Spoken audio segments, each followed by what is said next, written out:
Good evening. Ladies and gentlemen, we're about to get started. Hold tight.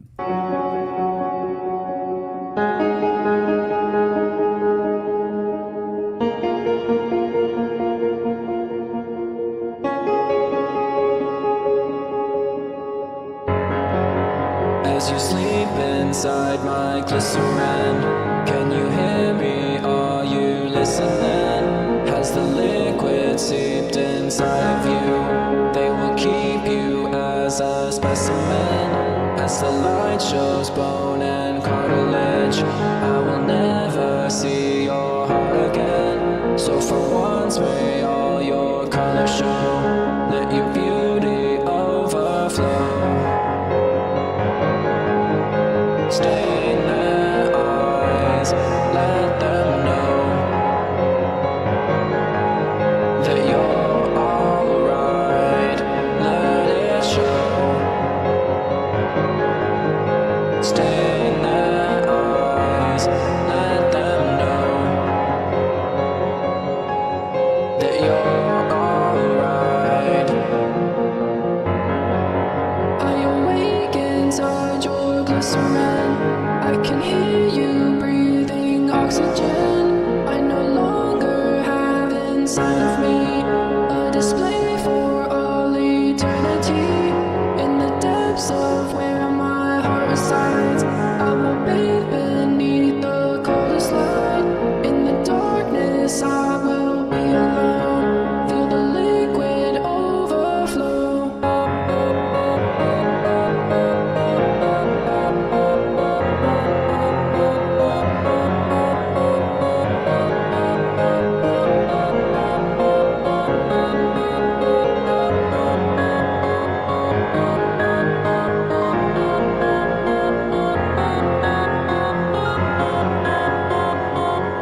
Don't get scared when it's time to eat a plate.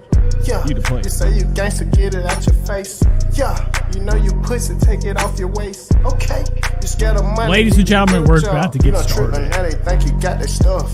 Yeah, you up off a lick, but you ain't really Yeah, they say you ain't having no money, you ain't got no million plus. $50,000, that ain't shit, bro. Yeah, I remember I was really fucked up. No, I had to go and get that stick, bro. Yeah, hit a lot of licks, me and my brother. Damn, can't believe my brother had them told. Yeah, real niggas do fold. Now, nigga, these niggas been hoes. In these street hoes, motherfucking cheat code. You can't come back from that if you're sweet or you're told. But damn. Yes, I am. Shine ball, real shiesty. A lot of niggas in the street, man, they don't like me. Fuck, everybody know not the motherfucking try me. Cause if you motherfucking try me, then I'm fucking fire. Uplifts and a bitch nigga to the angel. Goddamn, you some motherfucking blood, ain't you? And you know I do some shit that they can't, nah. Get that money out the bank, never crispy. Blue cheese, ooh, young nigga 17, block 17. Okay, 50 on it, please. Protect me, please. Okay, yeah, nigga walk up on me, wrong fucking squeeze. Watch this pussy nigga fall down like fucking leaves. Then I laugh about it, then I get young in the cheese. He better not tell nobody about it, he can switch. You know I gotta move right when I'm in the street. Keep both eyes open, watching for police. And I keep that Glock on me, stun no op, please. Nigga know I mean slime, pop the top, please. And you know a nigga hanging up the drop top. When that stick hit so hard, knock him out his sock. Mr. Duffel bad, still got dope in his sock. Beat the block, youngin', know you got no nickel rock. And if a nigga mention my name, I give you a nickel to rock him. Or you can do like Rico did for Ace. Yeah, and don't get scared when Big fat mentally ill Trisha Paytas. it's time to eat a plate. Yeah, you say you gangster, get it out your face. Yeah, you know you pussy, take it off your waist. Okay, you scared of money, need to get a job. You done tripped and now they think you got that stuff. Yeah, you up off a lick, but you ain't really Yeah, they say you ain't having no money, you ain't got no million plus. $50,000, that ain't shit, bro. Yeah, I remember I was really fucked up. No, I had to go and get that stick, bro. Yeah, hit a lot of licks, me and my brother. Damn, can't believe my brother had them told. Yeah, real niggas do fold. Now, nigga, these niggas been hoes. In these street hoes, motherfucking cheat code. You can't come back from that if you're sweet or you're told. But damn.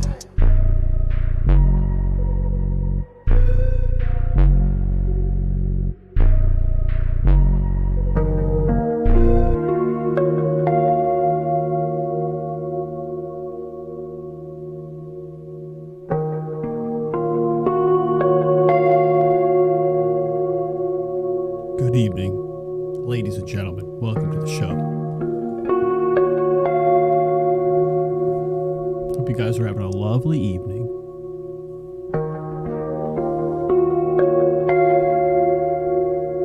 I got something to tell you guys. Okay, I've been holding back. It's been very hard not to say anything. And I really didn't want to. Really didn't want to. But sometimes letting it out is better.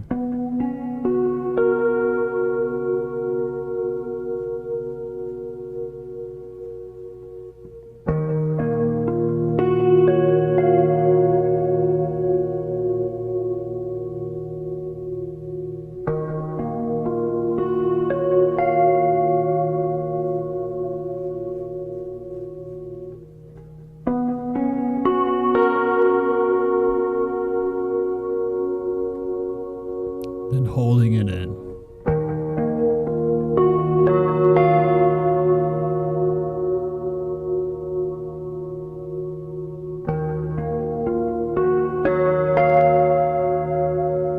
Well, folks, this is it. This is it.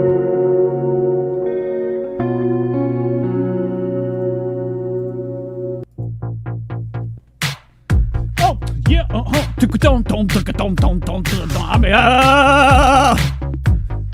we're here, we're back. Guys, we're back. Put your hands up. We're back. We're back. Ladies and gentlemen, it's been a long time, okay? I know it's been a very long time. What do we usually say? How do we usually start this? I've been away from my children for far too long. Okay, guys, so I figured it out. The other day, I was hiding a big problem. Now, a little bit's still there. I was getting accused of having the big C. The big C. The big cancer! Guess what? I peeled off the scab. Nothing but plus. It was just it! It was just it! It was just it! So, we're here. Let's jam, let's jive. I figured it's better to go live on a Thursday than a Friday. But you never know. Maybe we'll do a Friday show. I'm not feeling so good right now because, well, I haven't lit one up. So, recently I told people on the Discord that, you know, I hit on a deal, I hit on a steal. I lowballed. My favorite thing to do is to lowball. And I motherfucking, you know, when I'm on Poshmark, there's a price for something. And I give them a lower price. I got this for $8. This is very Y2K.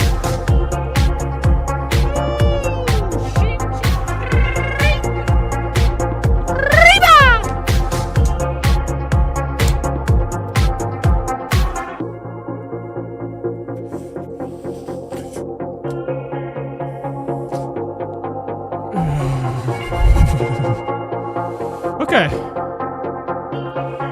Let's start the show. Ladies and gentlemen, I'm glad everybody's show. I think everybody's here. Motherfuck! I never have the sound. So fucking bullshit. Oh, comprendo, amigo. Whoa.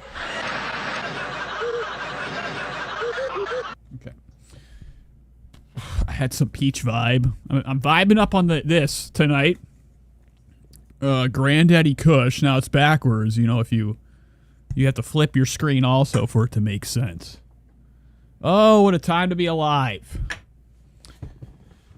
Feeling fucking sick to my stomach. So, we have some cool stuff to cover today. We got some icebox coverage. I love checking out when my rappers go down. When they go down on each other, it's incredibly disgusting, okay?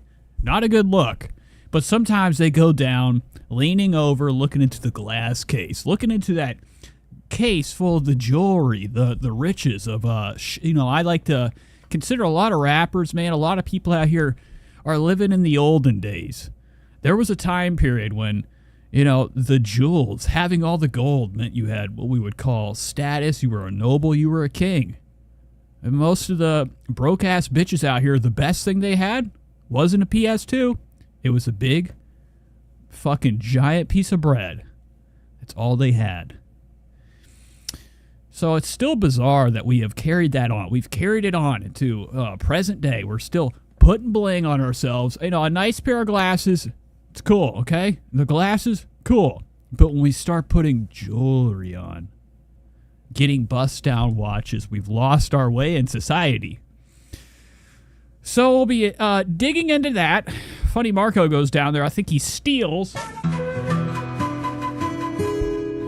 Yeah, we're keeping our eyes on Funny Marco. Now, we also have all sorts of family chat. I got some family shit pulled up. We're going to be hopping into a toy store. Raise of hands, how many people owned a couple of figures back then? They would have a toy. I had plenty of them. I had the whole lineup. You know, I used to sit in my bed late at night.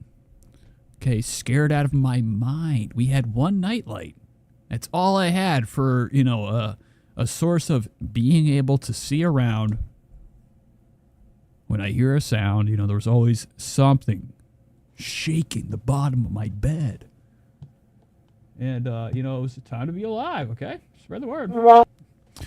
But I had plenty of figurines. It's always cool to see grown people still doing what what their children do, which is bizarre. You know, you got to keep your eyes on these people that are collectors of keeping things in boxes.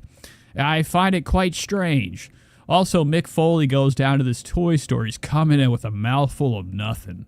Brown, pebbles, pirate's teeth. You know, I like to see Mick Foley just tied up. We could just whatever we're going to do, it's not going to be good. It's not going to be good. And the only thing I want to see Mick do is open that mouth, yelling, giving me the answers. Because, there are, in the world of wrestling, I don't know if you guys are familiar with WW. It's a passion that, one of our most, I think a lot of the most disgusting creatures in the world, they all have one thing that, like, they can all relate with. It's their passion for the ring. They just can't let it go. Back and forth. You got that rope, the boots. And it's still, it's a lot like Pokemon. For some reason, people just can't let it go. Get rid of it! JT said, thank you for attending my TED Talk. All right, JT's in the house. Here we go. Folks. JT, I don't give a fuck. I'm not doing that. Let's get into this damn show. Let's make fun of some people. I saw some things in the news. I actually was given some hot, fresh off the press drama going on. Everybody's Jojo Siwa is one of our most haunted cryptids we got out here. If there's somebody that's, for some reason, hasn't been... Well, it's not the set. I need the fucking set. God damn it! I gotta stop relying on this when I have this. I could pull this bitch up and I'd do the same thing. And it's a lot louder. But Jojo Siwa is fucking full-on bullshit. If you've ever looked her direction, look away. Okay? You don't want to lock eyes on Jojo Siwa. She's one of these people that I think can stand in front of a brick wall and have a full-on conversation with herself with that rainbow bullshit. She was a haunted figure back then in the world of vlogs and children content. Now, the first time I saw her was when I was watching the Kardashians, okay? When I was watching the Kardashians. I'm over there kicking it, drinking a fizz, having some Monster Energy, having the night of my life, okay? Every time I turn on the Kardashians, it's a better day. I sit there and I really get lost. You ever just start to feel like you're on a drug when you watch certain stuff? You get too relaxed. I used to think getting sick was a good way to get high. I'd have boogers all fucking down my throat, my head congested, I can't even see straight. And I was, I'd be kicking it, bro. I don't get high anymore, so the only way I can do it is if I get sick. But I don't get sick. It's been years and years. Something's happened. A lot like my dream last night. Last night, I'm in bed. I'm, completely out of it. I only get 3 hours of sleep every night. That's my usual, routine. Just 3 hours. I'm good to fucking barely know I hit the alarm. Driving down the road. Don't know where the fuck I'm at. Oh, my God. So I'm laying in bed doing my normal things, snoozing. And I'm the type of person that, I run on such a little bit sleep that as soon as I actually fall asleep, I'm in a fucking straight up, I'm already in REM. I'm in deep sleep. Everything is, I have one of the most vivid dreams, I think. It's bizarre. I've always been very good at, freaking myself out with my dreams. Some people, they don't dream. My dad, he told me when he got in the military, there was nothing left, nothing to dream about. And, that wasn't what I wanted with life. Didn't want to follow that path. So now I'm I have the gift. I'd like to call it the gift. The gift of lucid dreaming. And sometimes I have these dreams. I have these fucking dreams, okay? That when I wake up, they stick with me. I'm at the job. I can't let it go. It's in my mind. Last night I had a dream. I had this dream, man, that I was at my old house when I grew up. And, things in your dreams are a lot more altered dimension. Everything's a little bit more weird. The house, the windows, everything's cockeyed. There might be a cartoon person. There's always something strange when you're, in in your dream and you're seeing things you know in reality, they're never the same. There's always that one door. There's that one thing. You look the wrong direction. You have nothing but black eyes staring at ya. So I'm asleep last night. In my dream, I'm at my old house I grew up in. It's too tall. It's never been that tall before. I was all the way on the second floor feeling like I was, in a skyscraper looking down. Rainy night. That's the setting. All of a sudden, I see something going down the street. It's a fire truck. It's a goddamn fire truck. For some reason, it's going down the street. It's got way too big of a ladder. It doesn't look like it will fit on the fucking thing. It's swinging around. It's coming close to my house. There's fucking some power. There's a power beam. Okay, I like to call it the power beam. You know, the telephone poles. And it's right next to the window where I'm standing. And this fucking ladder's coming closer. I'm freaking out. My dad's house. What the fuck? And then all of a sudden, I don't remember anything. I went outside. There was no moon. There was no moon. I looked up. Where's the fucking moon? The moon had disappeared. So that was like one of those fantastic dreams that really made no sense. You know, some people like to go take a couple dabs of salve, whatever they do. Open their third eye, they go down, they get the peyote, they suck out the juice of the shit. And most of the time, they fall into what we would call the trick. They think that they're getting high. They are getting high, don't get it twisted. But they also think that they have this experience. They're, thinking on a different wavelength. And I truly believe that it's not a good look. It's not a good look. I mean, it's not a good look. I don't know where I was going with that. JT's over here. I see JT's just JT messages going down. All right, let's get into some Bigfoot stuff. Today is one of them days where I really want to, kind of step outside of the box. Now, we were watching the family, the Hillbillies. The Hillbillies, they've been going on what we would call... Well, they haven't been going on nothing, except for maybe going on a couple, licks, they would say. Whenever you would rob people, you'd call it, I'm hitting a lick. Give me a fucking sound. I never can find anything. The writing's so tiny, I gotta have, a mouse eyes to see anything. It's ridiculous. Oh, my criminy. So, let's get into this thing. Let's hop into some of the spookiest shit ever. It's called, we were going to do Jojo Siwa. I totally forgot. Folks, give me a break. Jojo Siwa has been fucking, really going on this psychedelic experience, trying to, do her version of, a Miley Cyrus really lost her nanners a couple years ago. She took a couple dabs, smoked a couple, blueberry kush blunts. And she was, off her, she was off and running. Nobody could stop her. Shaking her ass, riding on a ball that's meant to destroy a building, a wrecking ball. And that was her time. Then she just kind of grew up and stopped doing music, which is, a good look. It's always good to move out of the way. Know when to stop. Now, we have the new persona that's trying to pull that off. Miley Cyrus, Hannah Montana, Jojo Siwa. She has still carried on her bullshit gimmick retard. What the fuck? She still has this. Oh, yeah. The name of, her pop shit when she was a kid. Now she's out here fucking losing her... I'm about to... I got to be careful with what I'm going to say. I could get myself in quite some trouble. But she's out here causing some ruckus. Jojo. Okay, so I don't know what this is. I have no idea. I don't even know what that says. A lot of this. The M transfers into WWs. The WW.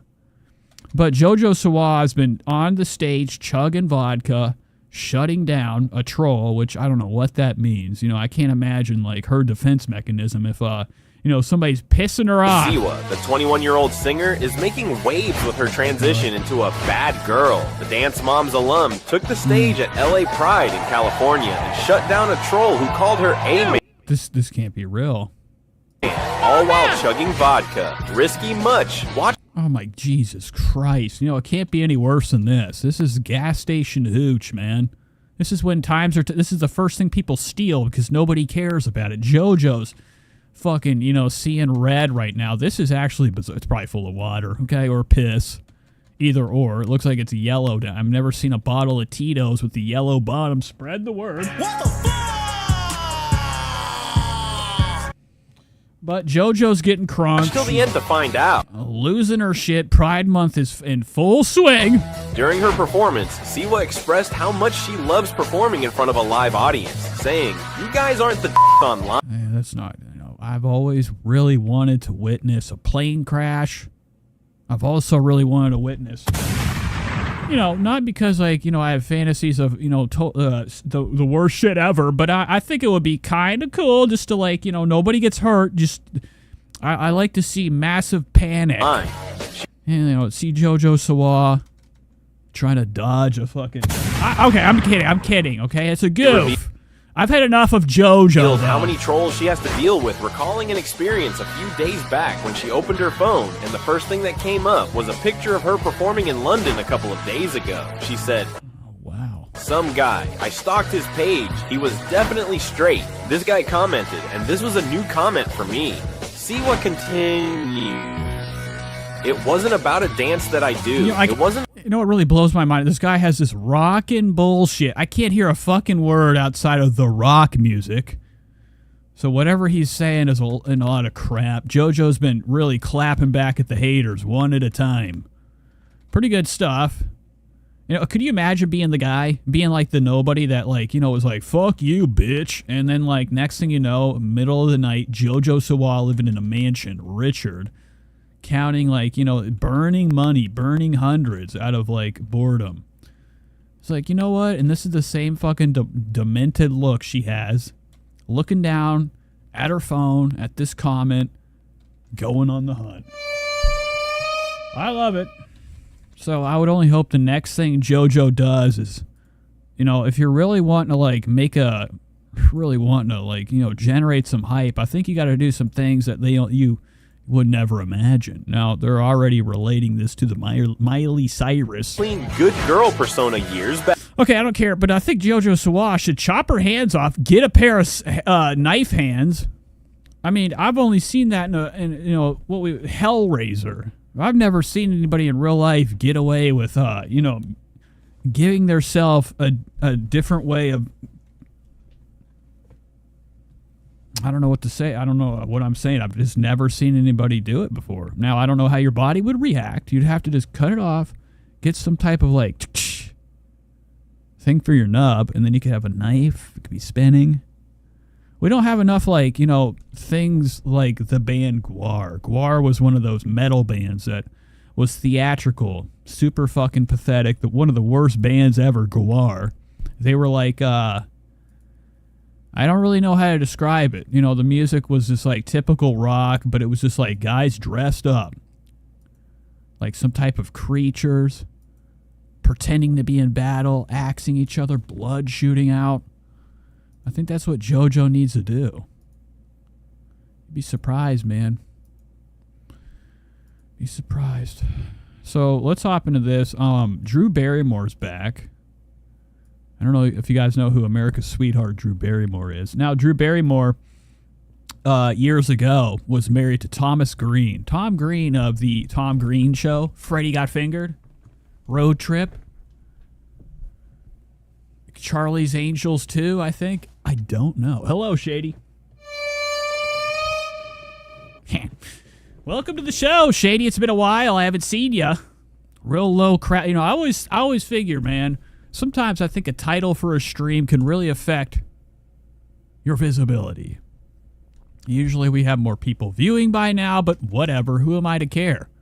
It's less worry on me. So, Drew Barrymore brings Tom Green onto her fucking show to reflect on, and like, I'm really blown away by the mask. The masks are still in full fucking effect. Now, Drew Barrymore's one of these people that is in a constant state of wanting to get married. She's, you know, forever alone. Like, she's inches from, you know, some type of psychosis. You know, you look at Drew's face, it's in a different dimension. The bags, the lips protruded like, you know, she's ready to see a ghost. You ever see anybody, you're like, oh, you're, you see things behind me when I talk to you. That's the way she always looks like. She looks like she's seeing creatures walking around on the ceiling, spinning heads, blood, fire everywhere. She's got this terrified look, constantly retched up to shit. Her hair looking like Little House on the fucking Prairie. I'm not into it.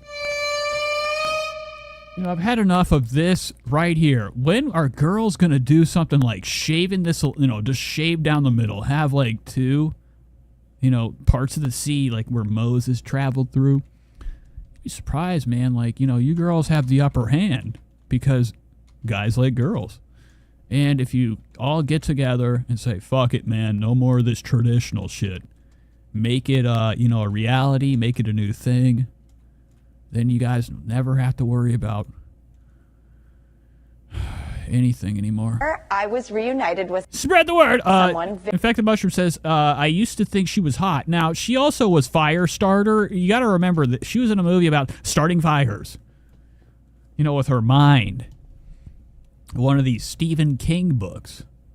Shady says, hey, I have the middle down, the Jesus hair. Now, Shady, I don't even know what the hell you look like, so I wouldn't know. Okay, maybe, you know, I like to imagine all the, whoops. I would like to imagine all the girls in the audience are like 1,000 times better looking than this trash. Now, I don't want to be mean to Drew Barrymore. She's constantly itching an area where a ring should be. There's not one. You know, my dad used to wake me up by having his finger in my mouth. I was like, fuck, what the fuck? What are you doing, Dad? He'd say, pull my finger. He'd fucking shit his underwear. My dad was a tighty-whitey guy. I don't know how many parents out here or kids, fucking, what am I saying? How many people out here grew up with a dad that would walk around with yellow stains in the middle, coming down the middle of the night, upset, telling me to go to bed, past my bedtime. You know, it was like a classic thing was like when I would try to stay up at night on Adelphia. I don't know if you guys know what Adelphia is. It's kind of a little bit of a, you know, around the time when DirecTV and, you know, I think Adelphia was a big, you know, before Spectrum, I think there was Adelphia. And we used to take VHSs and we would, you know, buy one of these porn channels and we would sit there and record. And, you know, on half the movies we had, all of a sudden it would switch to South Park. It was because somebody came down.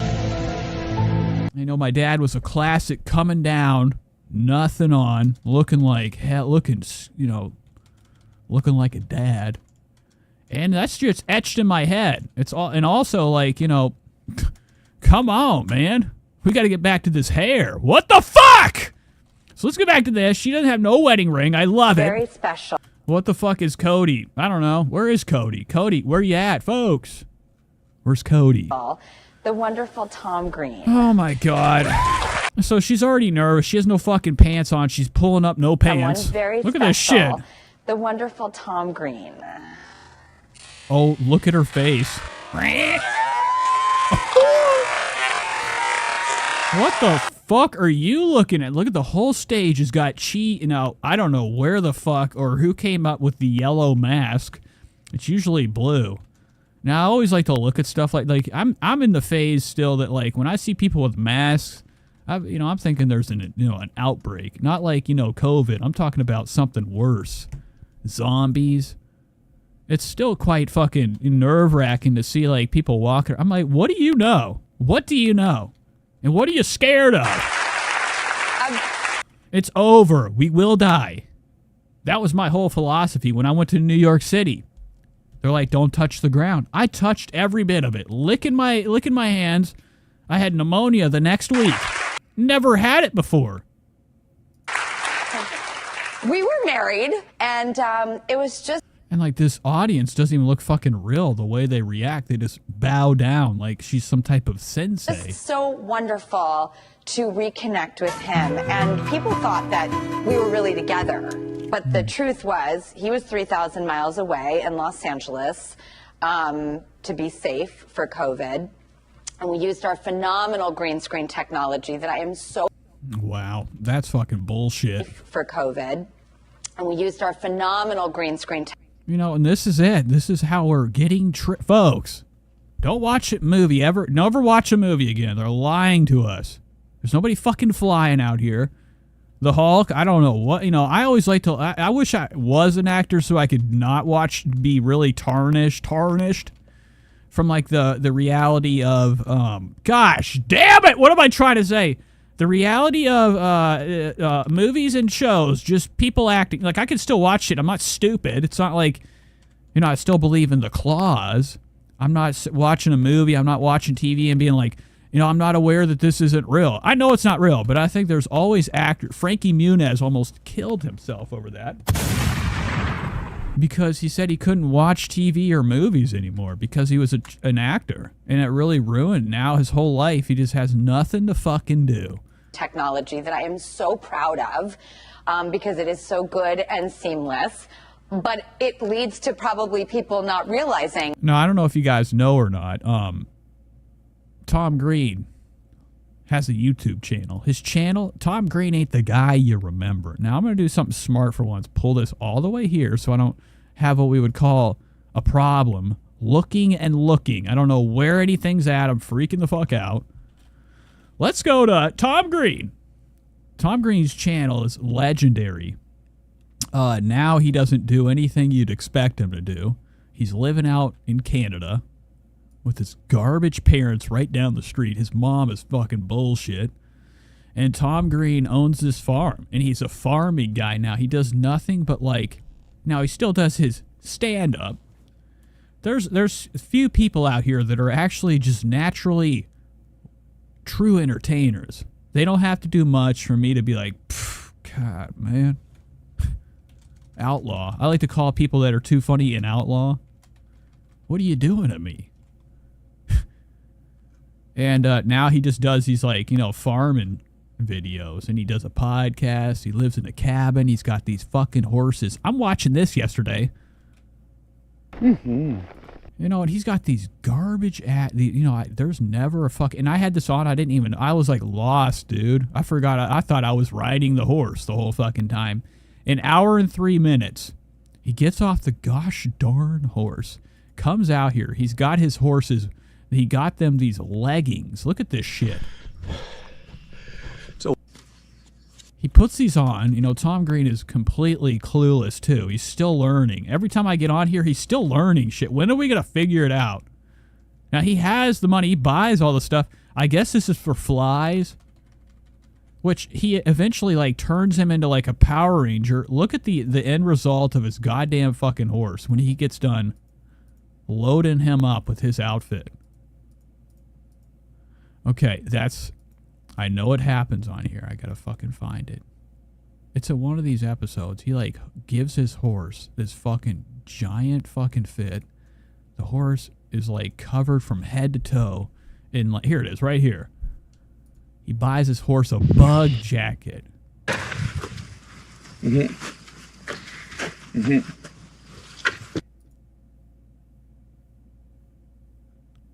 What the fuck? Play! Where's the internet? What's going on? Oh my god. Now he bought a mask for him. I don't know why he's not showing it. Imagine your horse. I don't give a fuck, man. Let him get the bugs on him. This has to be fucking terrible. Now it's not a horse, it's a pony or some shit. Same damn thing. Anywho. That we have not seen each other face to face actually in almost 20 years. But he's here. Wow. So Drew Barrymore is going through an era right now where she's like, you know what? Let's give it another go.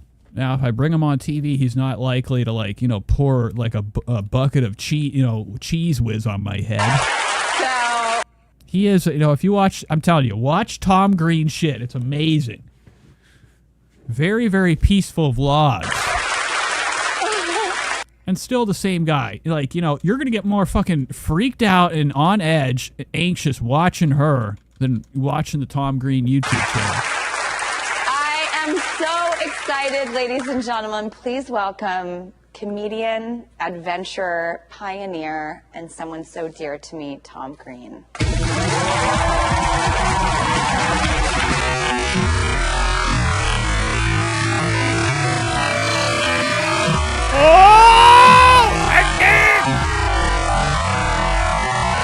I like to imagine that's all coming out of her mouth. Like, you know, in slow motion is one of our loudest sounds ever for whatever fucking reason. Everything all at once, just going at the same pace as the, you know, the playback speed I have. And when people, like, I could just imagine all this sound coming out of her mouth.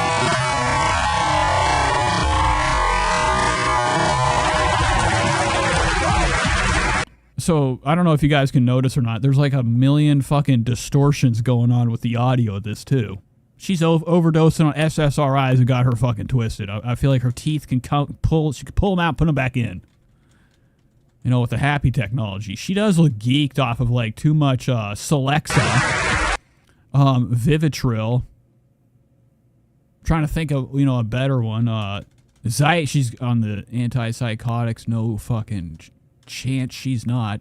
It's the mouth of a, you know, really dosed up individual. Wow. Then we go back to the fucking cheese face. Get these motherfuckers out of my... Sit. What are you looking at? Thanks for having me on the show. It's And great to be you here. smell so minty fresh, I might Oh, yeah? add. Okay, well, yeah, I took a mint. You know what? He just punched her right in the... Now, I don't know if you guys remember the movie Thomas Green. It's called Freddy Got Fingered. He, like, beat this girl in the face with a cane. Right before I came out. Yeah. You know, she was in a wheelchair. I just ate like cucumbers and celery with some really weird sauce. Oh, okay, yeah. So I wouldn't be shocked if Tom Green, like, you know, I'm really starting to learn Tom Green's kind of fucking... I think he's got, like, a slight case of the autism. He's autistic. Because sometimes, like, I sit there and I watch him on these shows or do these interviews. He's like he just, like, kind of just seems like he's a little bit, like, gone when he's talking to you. Like, his mind is in a different dimension. I wasn't going to say anything. Okay, good. Yeah, no, great to be here. Congratulations on your show. This is much nicer than the green screen, by the way. This is new. I think this was... Oh, it's 2 year... Fucking bitch! Why am I watching 2 year... Why did this pop... You know, I am... Folks. I didn't mean to do that. I thought this was new. You know, YouTube's over here pushing old shit onto me. I got tricked. Well, never mind. All right, folks. Thanks for being here. It's a fantastic episode of the show. I'm just kidding. I gotta stop fucking around. Let's hop into some bullshit. Now, I know you guys aren't really ready for this. Dinner was probably about 5 minutes ago. I'm still losing like I need. But sometimes, like, you get so gosh darn big that it just, you know, it swells up. This is a JT right here. Struggles with a huge mass on his body. My 600-pound life, leg edition. I'm still losing like I need. And like, you know, the best part about TLC is that they really focus on the biggest problem. It's not like, you know, a big fat person's face. They look and they find our biggest issues out here, biggest medical anomalies. You know, these fat channels, they find people that are inches from exploding from, like, you know, so much pressure built up under the skin. Back with that. And, you know, they take, I don't know if maybe that's his balls. Damn, bitch. Oh, my God. But my exercise and walking is getting harder. Oh, my dude, this is nice. What is that? Like I was worried with the lymphedema mass.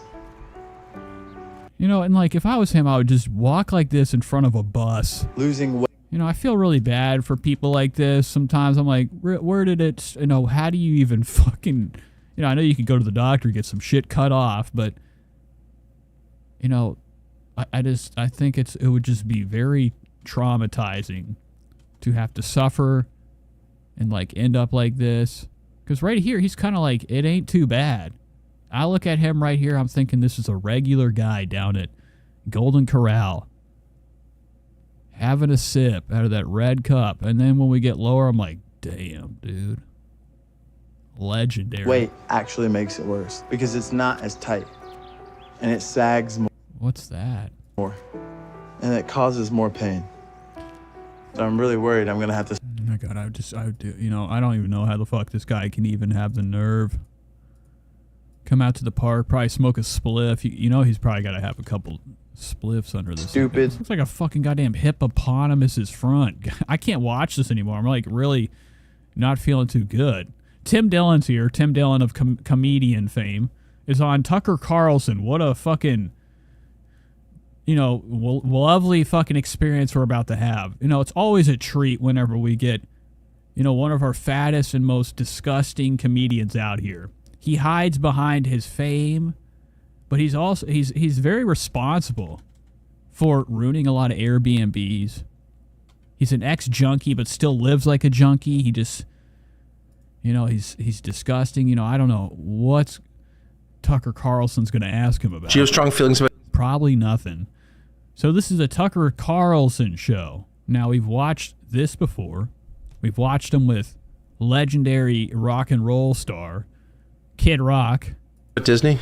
Jonathan Daly. Now he's bringing on, and Tucker Carlson, he's always looking for the next big thing to, put on his show. And he's always bringing these, divisive people on. Now, this guy right here, I don't know if you know about Tim Dillon. He's one of these people that probably sees nothing, but, he was a heavy believer in Q, allegedly. Conspiracy guy, Joe Rogan's best friend. This is the guy that Joe Rogan really pretends to like. Whenever this guy gets out, he's fucking pissed. Yeah, I do. It's terrible. You think Disney's terrible? I think it's become terrible. Yeah, now in Red Bar, he went after it. Now there was, I don't know if it's fake. Shady's saying it's fake. It was real, okay? I like to say any type of evidence that comes out from him, it's real. It's fucking straight up the truth.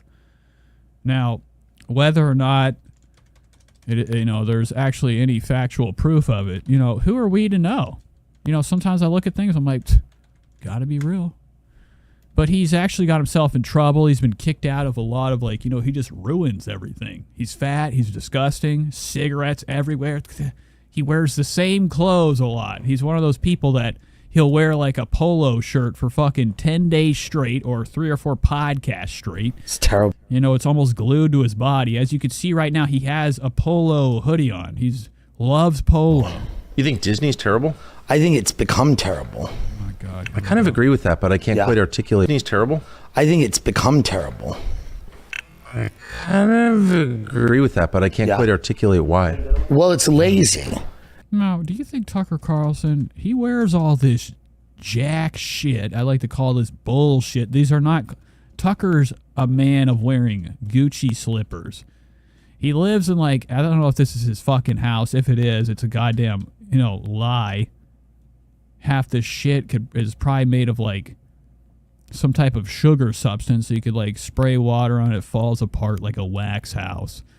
He's one of these guys that's yeah, I'm a man. No, you're not. You did fucking Fox News. You have this. What is this shit? This hair's coiffed back. 70s fucking, classic hair. Your hands down here. I don't know what you're doing. Another one of these guys that hosts a show and can't keep both their fucking hands on the table. But he's a liar. This guy's not I don't think he believes in any of this right-wing shit. He's actually been outed some of his emails that came out. He's just playing it, getting a check. Disney's lazy? It's when people take their kids on vacation there, it's I understand it, but there's other places to go that are real, that have actual history. You could teach your kids about the country. You could teach them about anything. You could teach them about things that have actually happened. I don't think Disney World. What are you talking? I hate whenever people are do you have nothing to say? You're fucking fat. You don't give a fuck, dude. This is the last person and I love how all these people look the same. The ones that are so invested in the kids. Motherfucker, you're lying and you're hiding something. I don't trust Tim Dillon, man. Now, he is gay. And not to say that, he's out here on the hunt. I just can't trust this fucking guy. I think he's lying out of his teeth. He's got a lot of secrets. So I just kind of wanted to turn this on for a second, listen to a couple guys, bring up a topic that, really I could give a fuck. I'm really starting to not give a fuck about it. Speak for all comedians, but I know a lot of us do Disney Park supposedly took a child underground. Spread the word. Travel a lot. A lot of us talked about. I've always just been very curious about the world. Anywho, that's enough of that. I can't imagine bringing on one of these funny guys. Like, I'm still just blown away by, like, we have these interviews with comedians and we bring them on for the wrong reason. They're supposed to come in, make us laugh. You know, I think that we've, like, really started to put a hierarchy on our comedians as if they have something great to say. This is great, dude. So spread the word. Shane Gillis is back. He's gone crazy, man, with his hair today. His hair's looking like shit. Nastier than hell.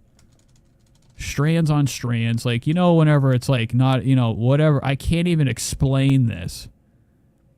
He's got this. Now, Shane Gillis is one of them guys. One of those guys that, like, you know, you could see him either doing what he does now or working behind the counter at, like, on the grill at Hardee's. Sitting back there, that apron on. Pissed off. These lips, you know, he's like a really grody type of guy. His whole look kind of disturbs me. His, you know, and his hair is quite a mystery. It's a lot of tangled shit and then like a couple long strands.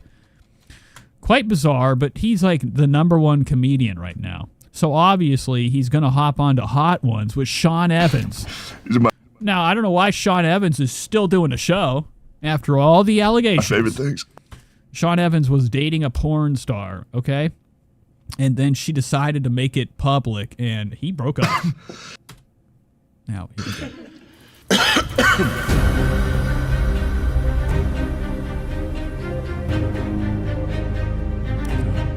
Questions and even hotter wings. And so let's check the shoes. Look at this bitch, all right? Do you think this guy, this is Malcolm in the fucking middle, dude. Whoops. I feel guilty. It's just I don't want to spend time. I want to spend time. Now, I hate this face. There's always that joke that he looks like a retard. I mean, he does look like a retard. He's got the Down syndrome look. You know, completely see-through. I've learned a long time ago, there are just some pieces of my facial hair that will never make a difference, so I just don't grow them out. Or I keep it slender like a Frenchman. Spread the word. And today we're joined by Shane Gillis. He's a stand-up comedian who's I don't know if you guys know about Shane Gillis. He's got quite a lot of fear inside special beautiful his fucking stomach. Dogs is currently streaming on Netflix. Check out Matt and Shane's Secret Podcast wherever you listen. And he has a brand new comedy series who can throw down on some wings. How are you around hot sauce? I can definitely throw down some wings, but I don't think I'm going to do great.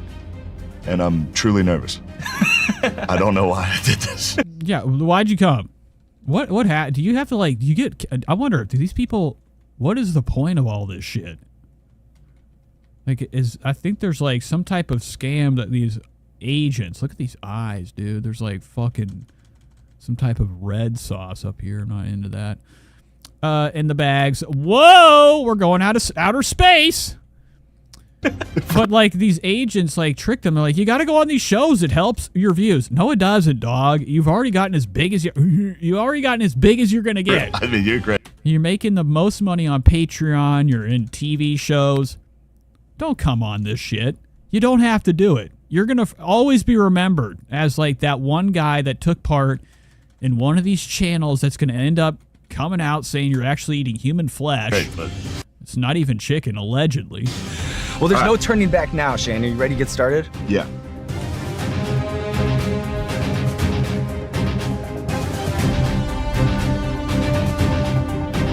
In fact, the mushroom says he's from Philly. He's had 1 million chicken wings before. So he's not, unaware of how hot a damn wing can be. Like, and Sean Evans is just one of these fucking guys, dude. Like, I'm talking, like, there has got to be something up here that you can click. I just feel like his face could, and it comes out. He's very robotic. Ah! What makes tire shops funny, or at least a setting that can hold the I don't give a fuck, this dog. sucks, whatever. On the outside, you do hold it in, you know? Mm-hmm. Oh my God, throw up. Now, this is the only good part of the show. Nobody gives a fuck about this because it's the same shit, recycled shit you probably heard from every goddamn interview he's done. Look at him. Already a problem. Oh my God, dude. It's great. I told you. Nothing to worry about, Shane. Nothing to worry about. I've seen the show. I know where this goes. So that's good. What makes tire shops funny, or at least a setting that can hold the full weight of a workplace comedy? Wow, that is actually bizarre how his fucking voice, his dialogue kind of like synced in with the music playing. We'll do that one more time. That's good. What makes tire shops funny, or at least a setting that can hold the full weight of a workplace comedy? What makes a tire shop funny? It's just I worked in a tire shop in Philly for a little, and You're lying. Okay, you're looking down. When people look down, I'm like, you're full of shit. Why did he change his outfit? What the fuck? He must have vomited. Maybe he took too much. Like, I do feel like Shane... What's this guy's name? Shane Evans? Oh, my God. Look at this mouth right here. Fucking pathetic. This is where the game changes. I can tell. It's but you're good. skeptical. You're going back in. You gotta eat it.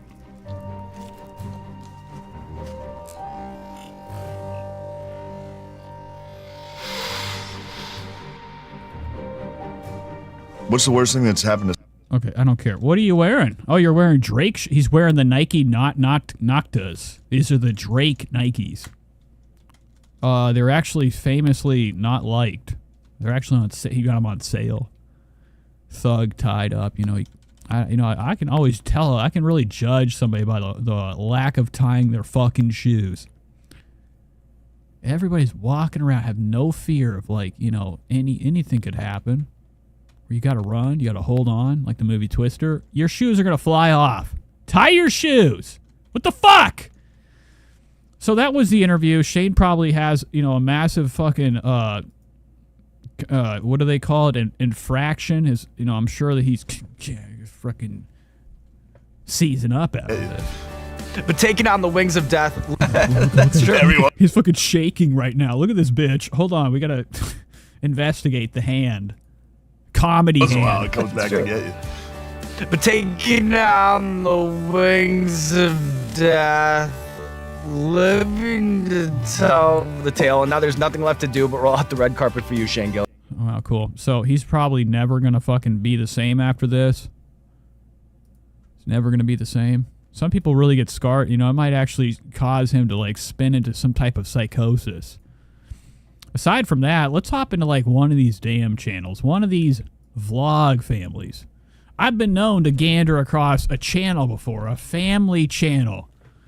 Nothing better than watching these disgusting parents. Actually, we do have to hop into something very quick because I'll forget.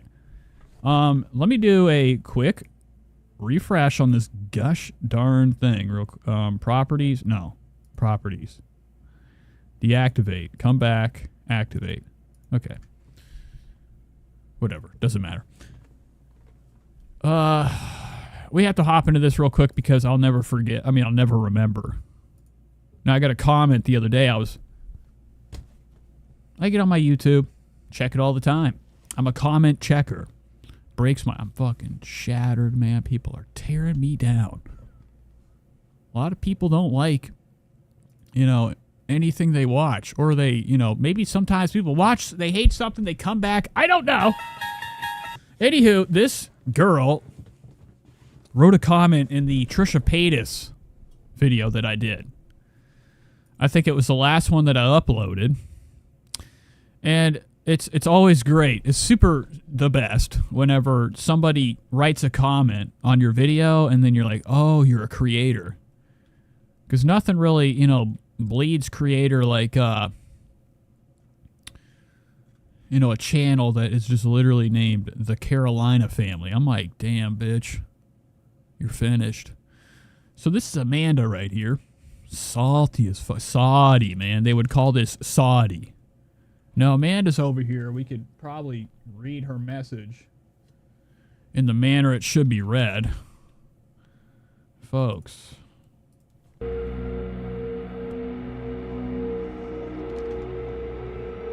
sit here and say how Trisha this and she's that. Have you ever took a good look into the mirror at yourself? I don't think you have, because if you have, you wouldn't be making these videos. The world could say so much about you. But if you keep making these videos, you'll be in this situation one day.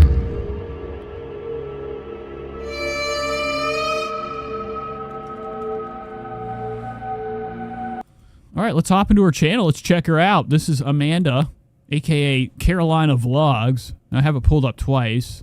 Get rid of that. Get rid of that shit. Oh, we have a new cruise channel. I got a lot of backup. It's always backup. So this is one of the channels. It's the Trisha Paytas Stan channel.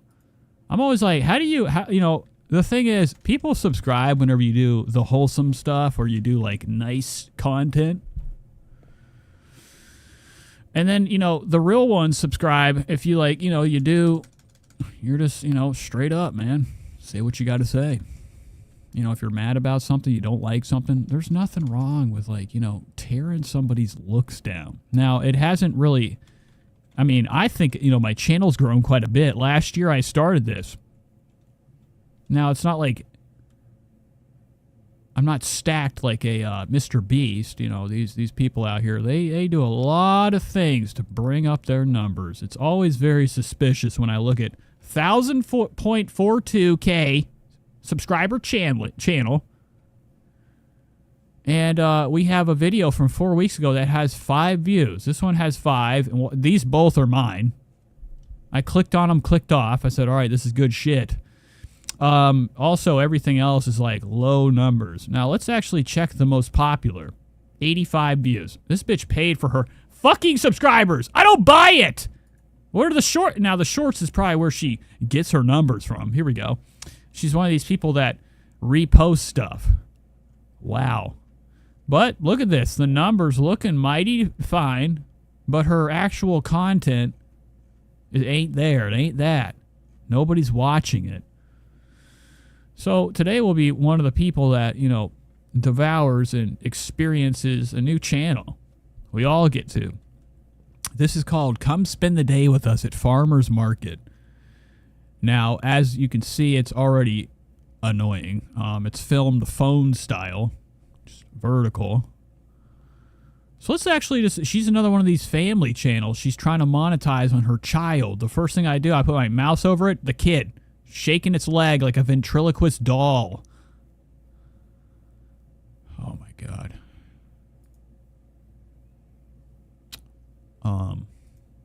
What's going on?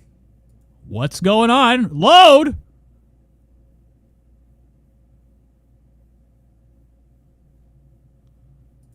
What am I smoking salvia? Where the fuck's the video? Play.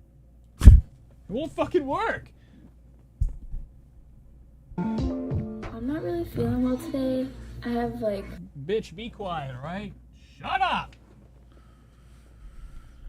Julie Belladol says, I don't get these stands. They are quite demented in the head. They truly don't really know the reality of something. They just like to believe in what they see, and they don't look outside the box. Now, what is your channel? Why am I having problems? My internet, I'm green bars up to the max. The bitrate's perfect. It's just not playing. Play the video!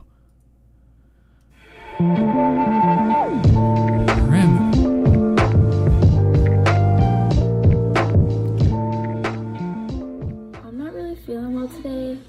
Okay, so she's not really feeling well. She has like peasant teeth. I don't know if you guys are familiar with teeth from medieval era. I have like, I don't know. Everything's spaced. My throat is just irritating me today. Every time I go 1080p, it won't let me fucking do it.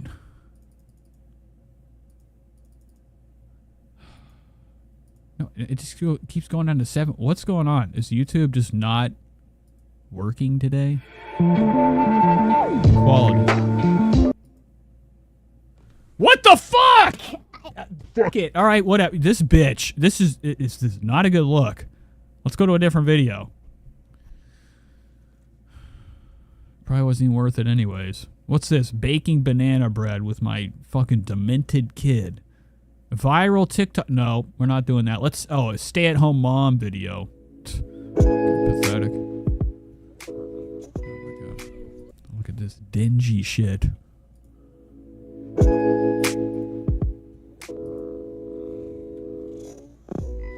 Matt. Oh, we're living in a fucking shithole. We're living in what we would call community housing. Look at this shit. Now, some people will be like, wow, what a look. What a look. Who the fuck? What did you do? You can't afford another fucking tire? Dude, I need the scary sound. What? Not that. Now, some people think they can put a donut on and, like, they're good to go. They'll just keep the donut on. You know, who parks with their wheel turned, too? This is unbelievable bullshit.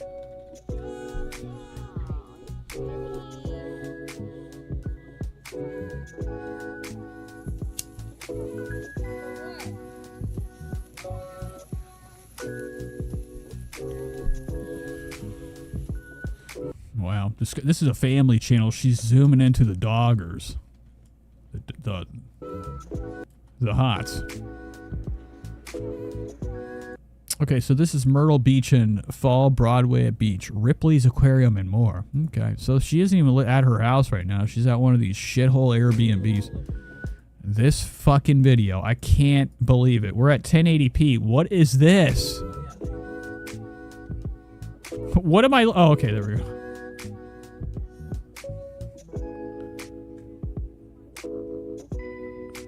Oh, you just don't, there's no talking. Okay, well, that's about as much as I can handle. Maybe we'll look at this one. I just need to see her open her fucking mouth. The strawberries look so delicious. Oh, so red and juicy. They're so juicy. Oh my god, she's got the alien neck. Tall white.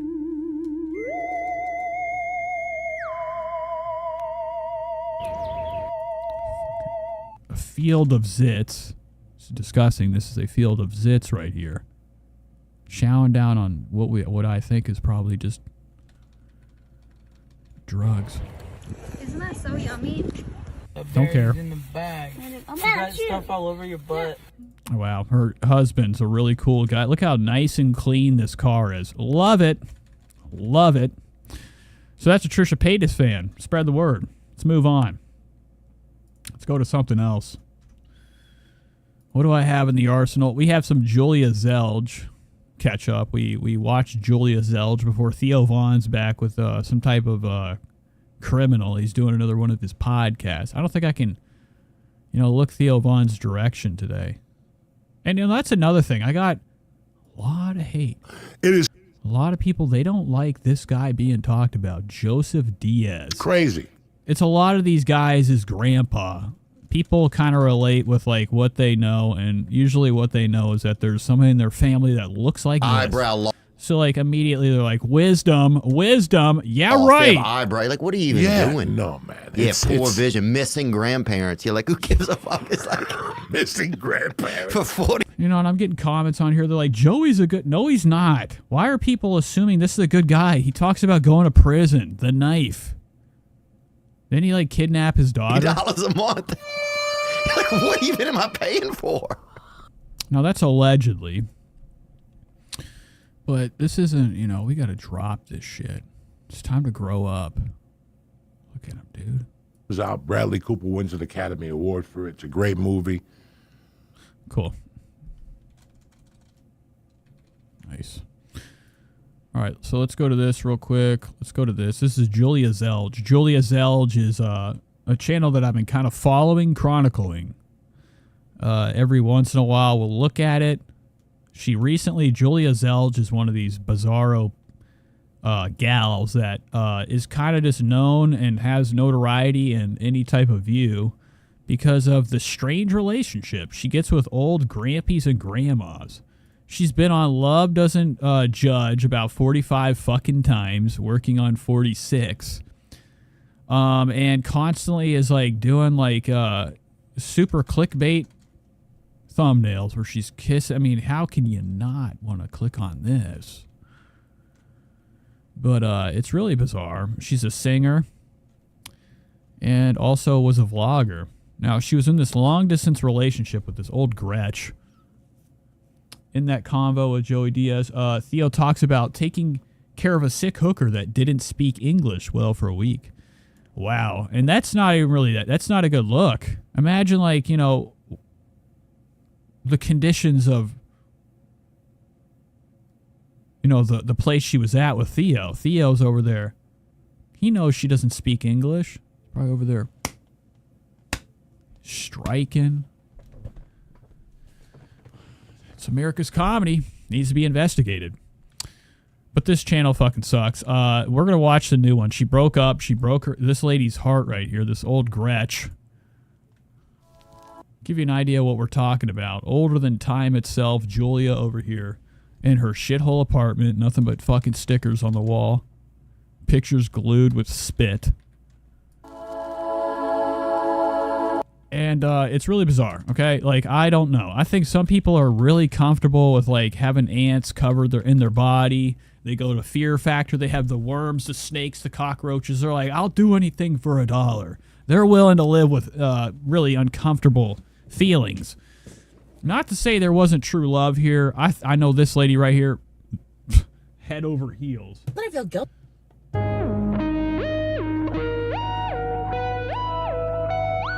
But her, in it for the cash.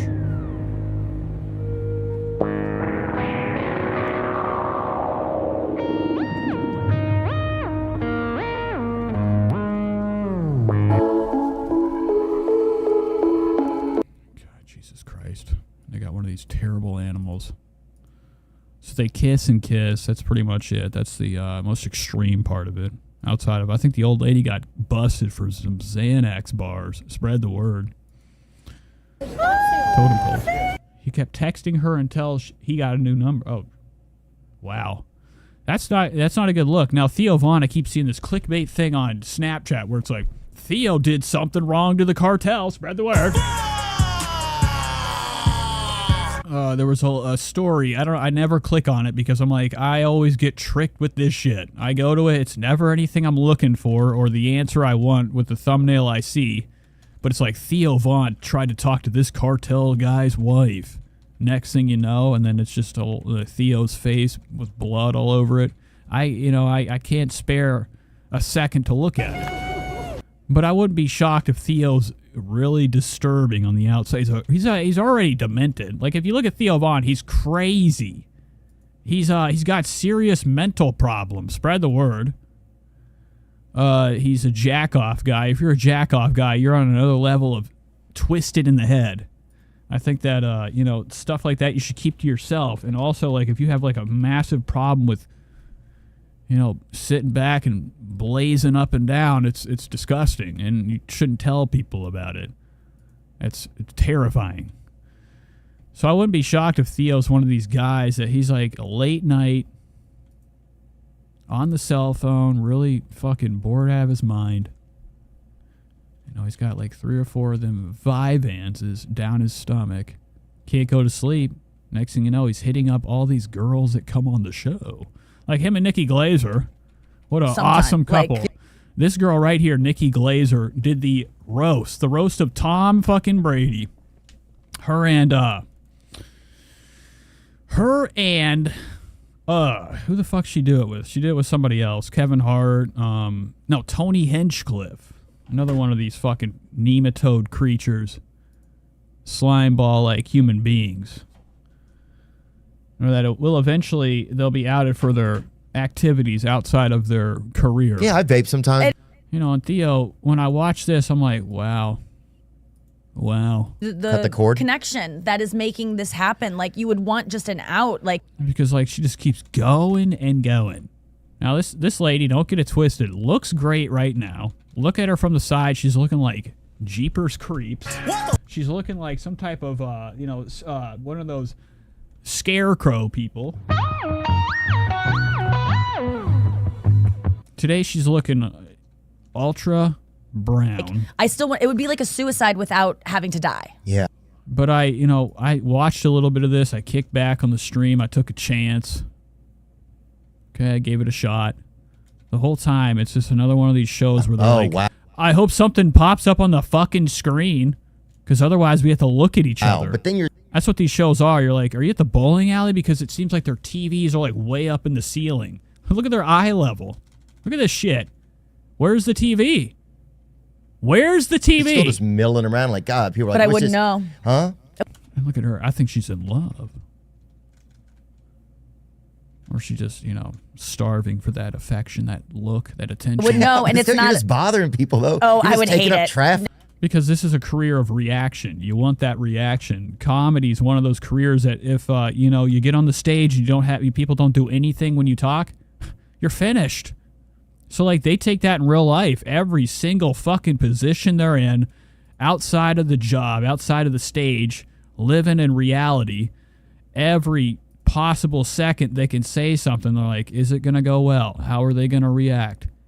Am I really who I am? And that's why they end up, like, with the bullet in their head. Call me a vibe, call up Patrice. Just kidding. So, let's get out of here. I don't know why I got caught up in that. I was watching Julia Zel. Infected Mushroom says she got cheek filler instead of a nose shortener. Yeah, she does have quite a long cob. So, this is Julia's new husband. She hit, she hit the jackpot. As you can see, he's got a rich man's hairline, rich man's disgusting, creepy fucking hands, locking in. Babe, come on down. I mean, this is a guy that, like, definitely has, like, some type of criminal ties. Just by the shape of his head, it's very humanoid.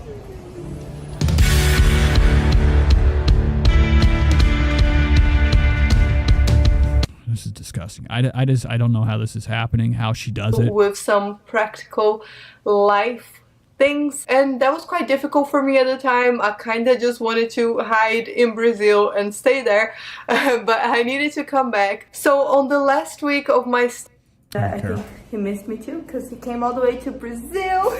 All right, cool. So it took us this long to get to her outside of the fucking, the intro. So I'm assuming this is her house. She has floor for walls. The tiles that are like, what the fuck is this? What is this shit? It's like overlap, not even line. AI? Is this fucking... Am I looking at AI right now? Gonna arrive in about 2 or 3 hours, so we're gonna go get him at the end. Infected Mushroom said, I thought she was a lesbian. She's swinging both ways. And I think that, like... She's just, only doing it for the attention. I don't think there's any love behind this. But she's, like, really cool with wasting a lot of years of her life to, like, collect everybody's... She gets with the old guys. Gets them to sign some papers. Gets a girl, that an old lady to sign the papers. I think that's why she's, like, able to, like, continue to be alive. Even though it doesn't look like she eats very much. Spread the word. Look at this back and this rat shit juggalo hair. Looking like tarnation. You can tell when it's a bad dye job when we start to see the stuff fade out and, parts of the head. Real nice. But I'm just hoping she's doing this for the cash. If she's not, and I'm like, somehow I'm giving the answer on whether she really likes him, I'm going to be fucking pissed. Traditional Brazilian snack called coxinha. What do you rate it out of 10? Yeah? We took a bus and then a ferry to this island. I don't want to watch this anymore. I'm actually getting... This is like my dad. It's like my dad's like, check it out, Nate. Guess what? I killed Linda. Your ex-wife, mom. Not your ex... My stepmom, Linda, built like a fucking Viking. My dad's like, it happened, man. I don't know what happened. She fell off the boat. That'd be actually bizarre if I had a tale to tell like that. Did you know? Tell you about my dad's secret crime. Island called... No, but I could just... This is gross. When I see old people like this, I'm like, this is my dad right here, dude. This could be my dad. Not into it. Moving on. Icebox. Nope. Fuck that. Let's get that out of here. Let's head into Phoenix, Arizona, where some people have strange addictions. We've watched shows like this before. We watched a family of freaks, or a series of freaks. TLC has a show called My Strange Addiction. So they focus on some of the strangest things in the world, some of the strangest addictions. And today we're going to be meeting the Rat Lady. This is a lady that lives in one of the greatest places ever. Phoenix, Arizona. And, like, I would like to imagine that this is a good time, but I'm just like, I know how it, I remember the summer of the cicadas growing up. Now, the cicadas come out every 8 years or some shit. They're everywhere. Very, very terrifying at night when I was younger. I'm smoking a spliff, hitting that bong, man. I'm hearing all the sounds of like what sounds like somebody putting their fingers in jelly and squishing everywhere. It was like hundreds of cicadas at the bottom of the tree. When you go out to these places where you have nothing but wasteland, dry desert, you get like different types of like creatures crawling around, scorpions. My name is Teresa. I am 56 years old. I live in Phoenix, Arizona, and I'm addicted to my hairless rats. This year's cicadas. Oh my God. Now I did just see. Oh, okay. So imagine, you know, you go to grandma's house. You know what you're heading into, the rat. Now, not only does she have an addiction to rats, she has like these no hair rats. Oh my God. This is my Coco. I have Nellie here. Oh, this is fucking disgusting. Now, this lady is like one of our medical anomalies that has like learned to train herself from having like extreme sickness from touching these things when they have shit and piss all over them. That's shit. Right there, that's Dukas all over this fucking stick. The prison cell. Look at this. I don't understand. This is my Coco. I have Nellie here. This is my sweet comes Blindy, and she is my little pride and joy. I'm known as the Rat Lady.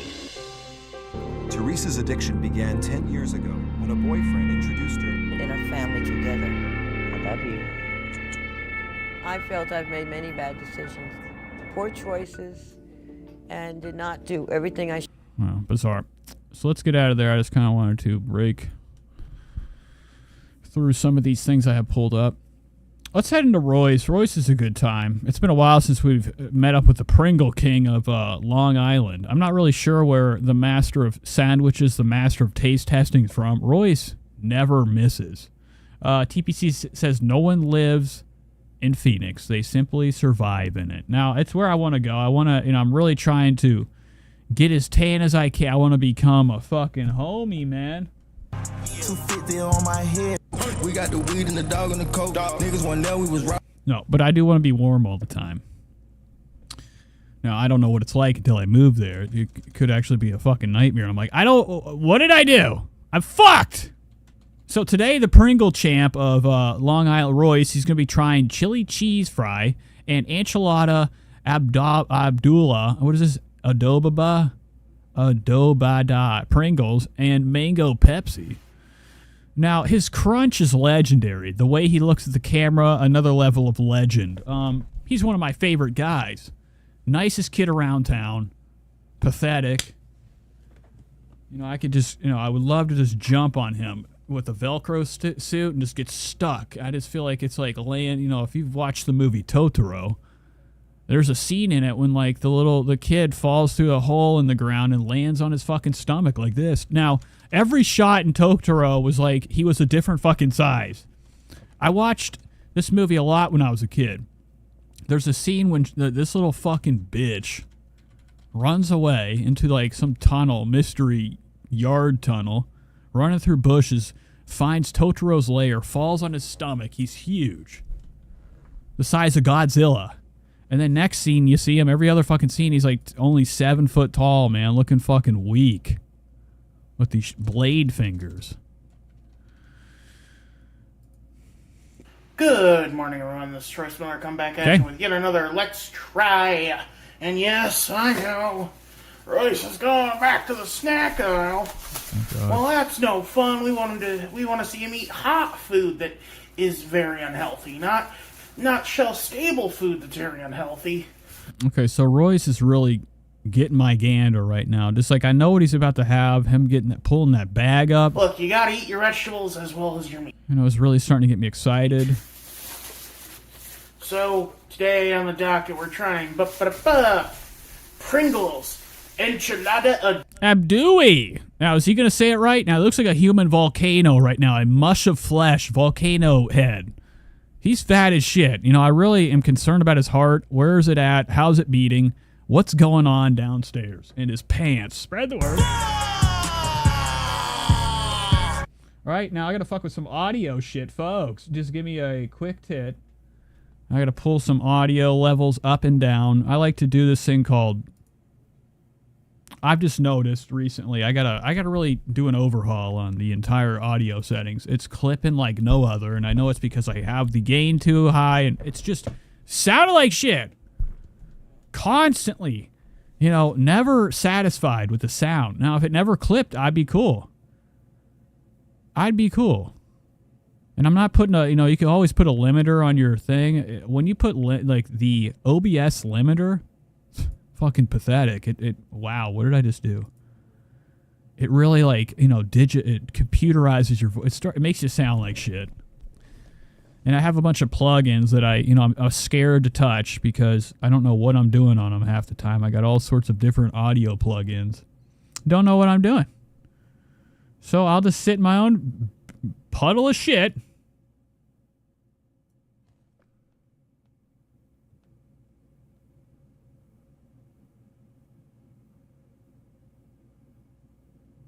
Hello.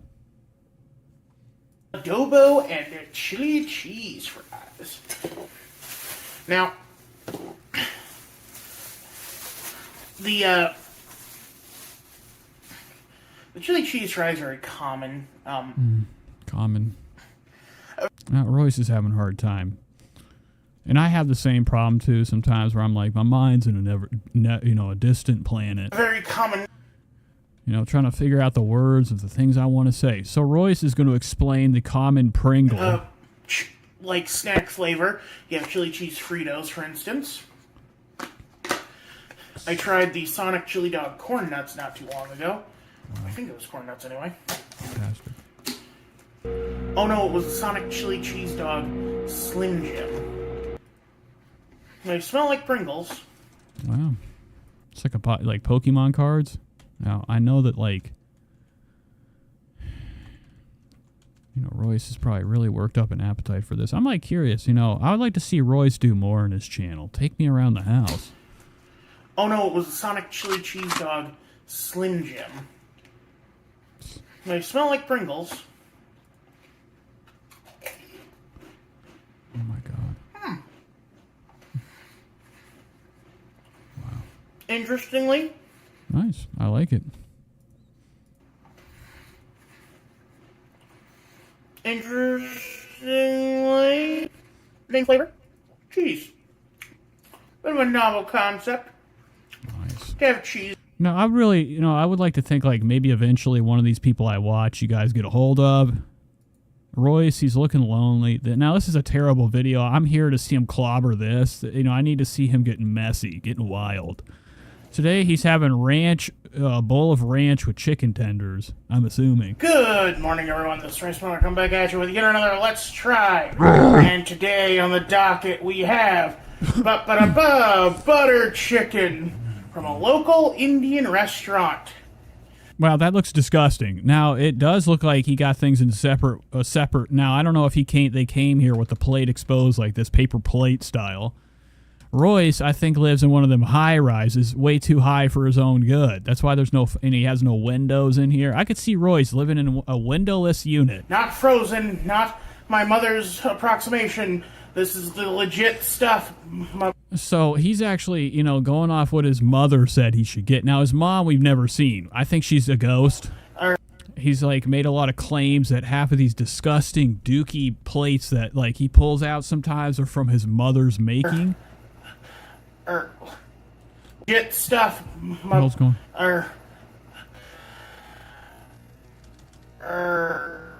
Wow. Lads, gals, and what the fuck is going on? Look at this. He stalled out on us, Royce. Lads, gals, and not. And like maybe that's the reaction he has whenever he sees me. Because if you do YouTube, you can see when people use your content. I saw it one time, and I don't remember how to even look it up, but I know that it like popped up one time. It's like, somebody's using your videos. I'm like, all right, I'm not looking. Binary pals. No way. Just trying to think of something fun to say. Sorry. So I think Royce is probably a lot like the other channel, Katie Dan Van. I'm fucking 100% sure they know that I've watched their stuff before. I couldn't imagine like carrying on this career after I've zoomed in on his chunk, his chin, this fluff. You know, the bites of food.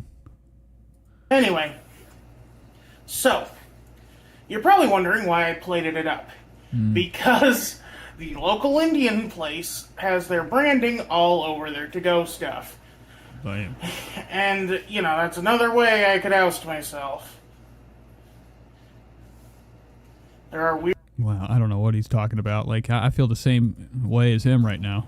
Confused. almost a mint quality to it. Herbaceous. Almost a mint quality to it. Look at this right here. Like Indian food, you know, they always have that common trope. You're going to be, this is how it comes out. And Royce knows better. Now, Royce is the type of person that, you know, probably needs extra help. Probably utilizes the tub sometimes to clean himself off after a, you know, one of them Duke moments. But this is actually disgusting. So let's move on. We saw Royce for a minute. Don't care. We do have to cover this Trisha Paytas stuff. I have a lot of stuff to kind of cover. We do have a long vlog to cover, too. Trisha Paytas calling my name.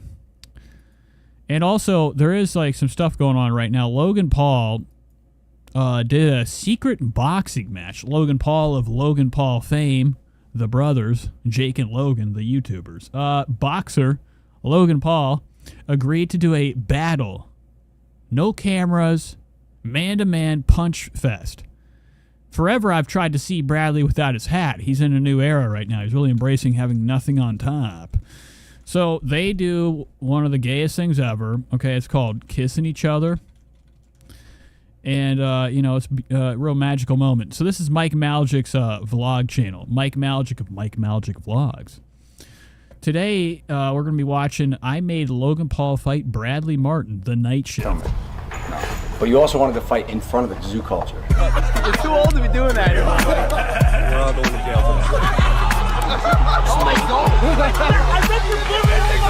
Mike sucks ass, so it's amazing to watch him. All right, welcome back to the night. Okay, so Mike Maljic, I thought went through a transformation. There was a couple, you know, videos ago that I thought I saw him get himself together. He still has these orangutans right here. Heavy sets. Nice ones. The rack. Muscles looking pathetic. So he's been abused. And Mike Maljic is, I think he's responsible for that porn star. He was hanging out with this one porn star a lot, and she OD'd and is in a vegetative state right now. Now, not to say that Mike hooked her up with the bag. But, you know, he was around her a lot right before that happened. Spread the word. Working late, so it's 10 o'clock, and I can already envision in your minds right now what you're thinking to yourself. Mike, wow, you are looking a little thicker than usual. Mike, when are you going to get your hair cut? Because it's fucking ridiculous. On today's episode, I anticipate on answering absolutely none of those questions. Wow, so he gave up. Now, Mike Maljic has like one of these disgusting cuts in his stomach from whatever fucking specimen he had inside him. I wouldn't be shocked if Mike Maljic has touched his way around a couple of germs. What is this? Now, I love to see the classic, like, you know, how many people I've seen with that cut on their chest. I'm like, what the fuck? You know, I have so many damn questions. Now, the reality is probably they had heart surgery, open heart surgery, but it could be something else. So Mike Maljic has this disgustingly disturbing cut, looking fatter than shit. He's getting to be a big boy. Haircut, because it's he's got a Seth Rogen chest. Spread the fucking word. ridiculous. On today's episode, I anticipate on answering absolutely none of those questions because today's video is all about combat, violence, and the irrefutable desire for power that exists within two of the largest names in all of So Mike Maljic's very geeked up right now. It came out a little while ago. He's been trying to hide it. Mike Maljic did a positive book called fucking I got off a couple of Perk 30s, Tylenol 3s. I had a big Tylenol 3 addiction. I don't think Mike Maljic was the drug addict he said he was. Yeah, right. What kind of drug addict, you know, looks like this? Not a good one. Not a good one. He's one of them high bottoms. He's probably living in mom's house. But Mike Maljic, is supposed to be sober. Goes around. I don't know if he does it much anymore. I don't watch the podcast. But I know that he made a book, the fourth or fifth vital, whichever one, doesn't matter. The numbers don't matter. It's what's in the book. He really didn't write it. I think he told people to say things and they helped him write. He needs rhinoplasty for sure. I mean, you got to get this down here situated. These jugs, not good. And for somebody that, like, I'm not even lying. Like, I thought that he had himself together. He was jacked. I saw him, like, running. He had that medicine ball a lot like Gila Klein in the medicine ball, the exercise ball. Mike Malj, I don't even know how to look this up. I'm just going to say working out. Working out. This is a day ago. Oh, this is just this video. And this is from Zoo Culture. Whatever, it doesn't matter. His titties were, you know, in order not too long ago. Really disgusting stuff. So let's go back to this. Let's, you know, if I can find it. I don't know where it is. Competitive bodybuilding. Logan. But it came out. What's her name? Tana Mongeau accidentally spilled the beans. That Mike Maljic still fiddles around. He still dabbles in some drugs. So, I you know, in Hollywood, they have this trick called, you know, going to the, you know, a doctor, getting yourself a prescription of any type of amphetamine. Being, you know, I would like to, I don't know why most of these people aren't taking diet pills. I mean, you got Ozempic out here. Take amphetamine. You'll have a good time and you'll not be hungry. And you will have the energy to work out. There's a solution. You know, this Ozempic shit is really taking the world by storm. You don't know what you're putting in you. People just take it. You'd be surprised how many people will sign a paper and also take a pill without looking into it. Here we go, nice lump. Bradley J. Martin.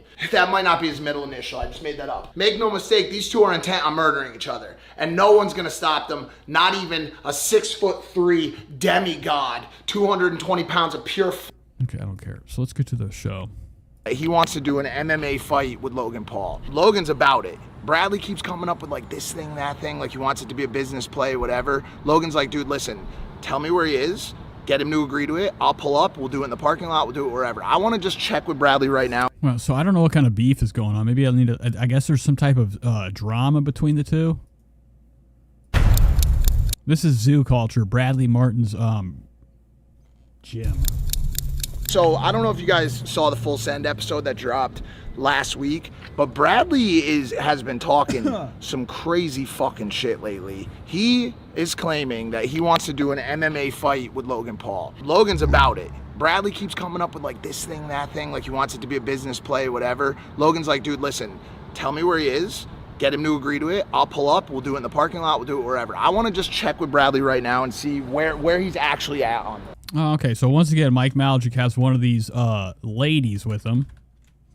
That's what I'm trying to figure out. You know, which isn't it's not a sin, but Mike Maljic isn't a good guy. It actually came out that he doesn't give a fuck about, you know, buying the girl that he's dating a first-class ticket on the airplane. I came here. Sit in coach while he's up there having his fucking feet up on the goddamn chair, having the time of his life, first class. You already know what it is. Slime ball. He's very tight with his wallet. So this is all set up. None of this is fucking real. I'm sure everybody knows this, but I love to see a setup. I love to see actors act. What is it? What are you talking about? Somebody's outside right now. Yeah? You know, look at Bradley. Now, Bradley's always came across as what we would call a tough guy. What are you doing? Look at those eyes. Now, this is the eyes of somebody that is under a spell, under a Adderall spell. Dosed eyes. You know what I'm talking about. And Mike Maljic is disgusting. Like, we've seen him get on the plane, have, like, the secret version of Tinder. He actually showed people. He was just swiping and swiping. Now, there's nothing wrong with that, but he's a sex guy. He's got a big-time problem with fuck. Ooh. Logan. Okay. And now a word from our... Cocktail Dress just got here. In fact, I should have said ladies' night. Cocktail Dress said, and this is the guy I hate the most. Sponsors. Okay, today... Well, don't worry. We're about to, you know, zoom through this. Okay. Start. Like facts. You're 260. I just think it makes a dope allegedly. Yeah. And you have you're a ferocious man and you're angry. But anger doesn't win you fights, and I know that. And he's like an expectant father, businessman, I you know, respect real Logan. white collar, goes to work with a like, briefcase. I respect Logan. He's done a lot of cool shit. He's doing great. Well, so Bradley Martin's pussing out right now. It worked. He made Ryan fucking. You know, he swung on, he punched Vitality of fucking high fame, higher than shit at some type of boxing match. Bradley went up to him when he was at his weakest and dumbest, punched him a couple times for a viral clip. He's known for his anger, but he's never, matched up with somebody the size of him. It's the So today's the day Mike Maljic set up a boxing match. middle of 2024. Are we still talking about this Garcia shit, bro? I can't. I just saw the clip and I was like, oh, that lawsuit. Well, you look like you're really having a good time. Look at Piddles McGee back here just walking around, bored out of her fucking mind. Garcia shit, bro. I can't. I just saw the clip and I was like, Look at her just moseying around like she's in like a catatonic state of being awake for too long. Being with Mike Maljic means like, living the life of a light bulb. You just, if somebody doesn't turn it off, you're not going to sleep. oh, that lawsuit was. Bro, he's fucked, bro. Is he gonna still go through with it? From what I understand, if Logan says he's suing you, he's suing you, dude. I don't think there's any way to talk your way out of it. Why do you think I'm always so nice to him and always can you not sucking his dick?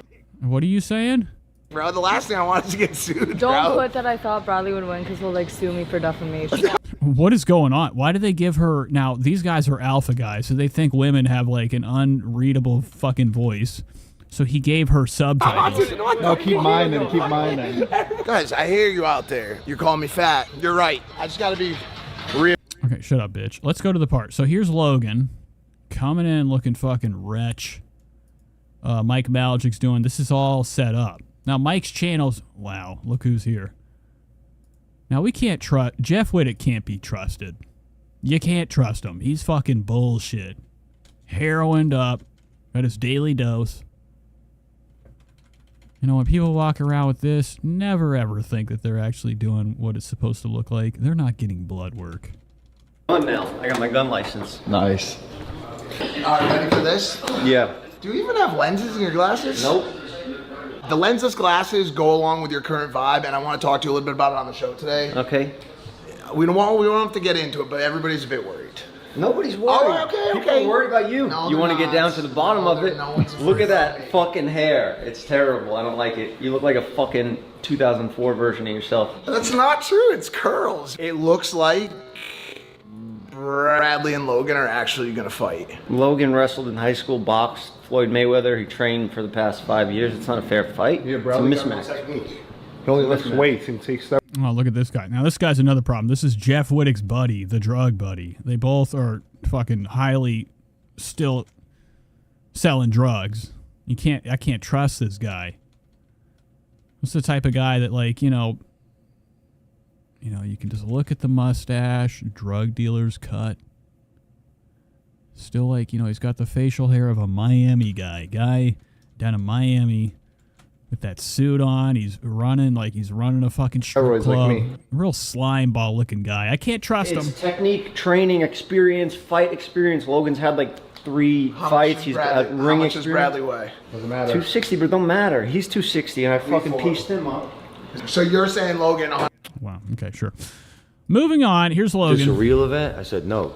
Look, I don't fucking give a shit about a real event with Bradley Martin. I gotta have a job and a wife. I tagged him in that story, and I said, I'll hit you up on the 6th or 8th. Don't let me down, Brad. You not down to run a real event? I've seen you mention an MMA fight a couple times. No, bro. I'm gonna pull up on you, facilitated by my friend Mike, the businessman, and we're gonna see what happens. I did start to get reactions from the rest. So they didn't really fight. We'll break this down. They just play it up. They go meet up with Bradley. It wasn't filmed. All you heard from, Mike Maljic's fucking goddamn Twitter feed was no cameras. They fought like men. Wait, why? They didn't fucking fight. No, why? You do it on the ground where it's soft. And then you got on your pod and it's kind of like... Thing was, he was so fucking calm, bro. Yep. He was calm. By the way, he... Oh, wait, hold on. We have to figure out who won. Now, they didn't fight. A real, meaningful. Yeah, if you train for... But I want to know who imaginary won. Bro, you didn't stop me as well. Let's go, Mike. There's an off chance that Bradley is harboring an unseen security footage, although he did turn off all the... What a bitch. Why did you turn it off? These are supposed to be strong guys. Like, it's okay to, like, get beat up. You know, a bullet will kill you. Now, not to say, like, you know, these punches are deadly, but... I mean, these are the guys, man. You own a fucking gym. And, like, you know, owning a gym means that, like, you have strength. Strength is a manly thing, right? You know, this is the whole image that he carries. He turned off all the cameras.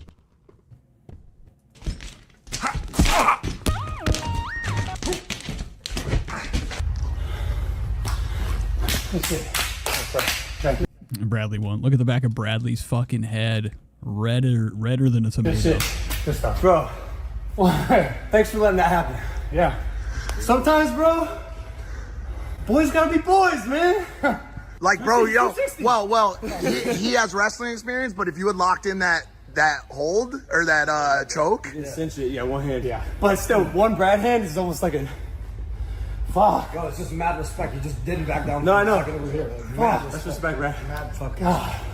Who won? Who fucking won? 55th Street. Nigga, put up for the face. Hey, good work. I'm proud of you. Thank you. Yes, sir. Thanks for doing it. Bro, you didn't stop me as well. Let's go, Mike. Come on, dude. You run your mouth about me. I run my mouth about you. Yeah. And like now, at least. By the way, that was fucking nothing, Brad. I'll be honest. Yeah. There's levels to this shit.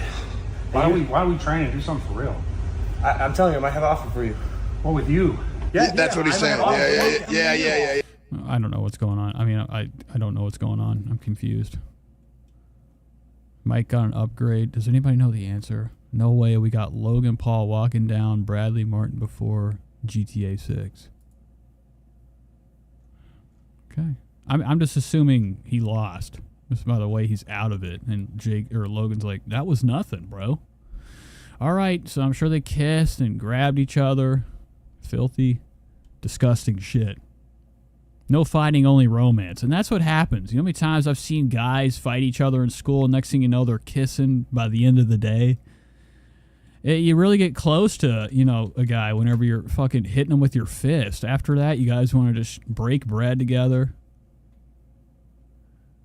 So I was going to watch this plus size channel. Don't have time for it. We got to hop into Trish. Trisha Paytas is back. Today, we're going to be hopping into what we would call some very disturbing evidence. Now, I did want to get to this Bigfoot Chronicles. It's just too late. Hour 49. We got to crack this egg. You got to get this hush puppy going. This is the Trisha Paytas segment. This is the part of the show where we cover Trisha's latest doings. She has a brand new podcast. She just had the baby. Trisha Paytas just had baby Elvis. We've seen it. We're annoyed. We don't want to see it no more. Introducing Elvis.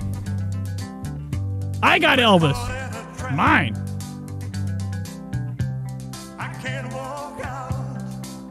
What are you doing? Get up. Okay. So let's hop into her newest stuff. Trisha has some cool things to check up on. Usually when we start the Trisha Paytas coverage, we like to see what she's been up to. You know, her activities on Instagram, TikTok, Twitter. Now, Twitter, I've learned, is like a wasteland of useless fucking junk. It's not a good way to catch up. You know, the only way to catch up with Trish is to look at a picture, because that's all she posts. She just posts these fucking pictures, these stories, you know, keeping people updated with her Instagram crap all day, posting and posting. This morning at 3 in the morning when I got to work, you know what I saw? Trisha Paytas' story just dropped. So she's been dropping since early in the fucking morning. And, you know, some people are probably assuming that's the time whenever she's taking care of baby Elvis. I think it's more so Trisha's taking a shit. So here's some crap she's been posting recently on her Instagram. As you can see, this is a preview. This is problematic straight men must be stopped. Now, Trisha, I think, is anti The Problem, a.k.a. This podcast called The Dropouts. Now, we watched Dropouts, you know, a couple damn weeks ago, or it probably was last week. What the fuck is this thing?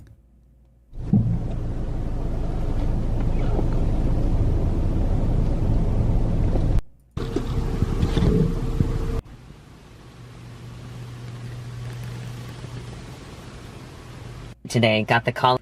I'm not watching. I can't watch this shit. I think I've already subscribed to this kid. This kid is actually, I know exactly what this is. I'm pretending I don't. This kid right here was on Disney Channel. He's one of them freak kids. He was like, he played in the show The Middle. Really demented, disturbing looking person. Now he's got like a whole new family, a whole new fucking outlook on life, doing his YouTube eating shit. So we will hop into the Middle's actor Atticus Schaefer vlog channel eventually.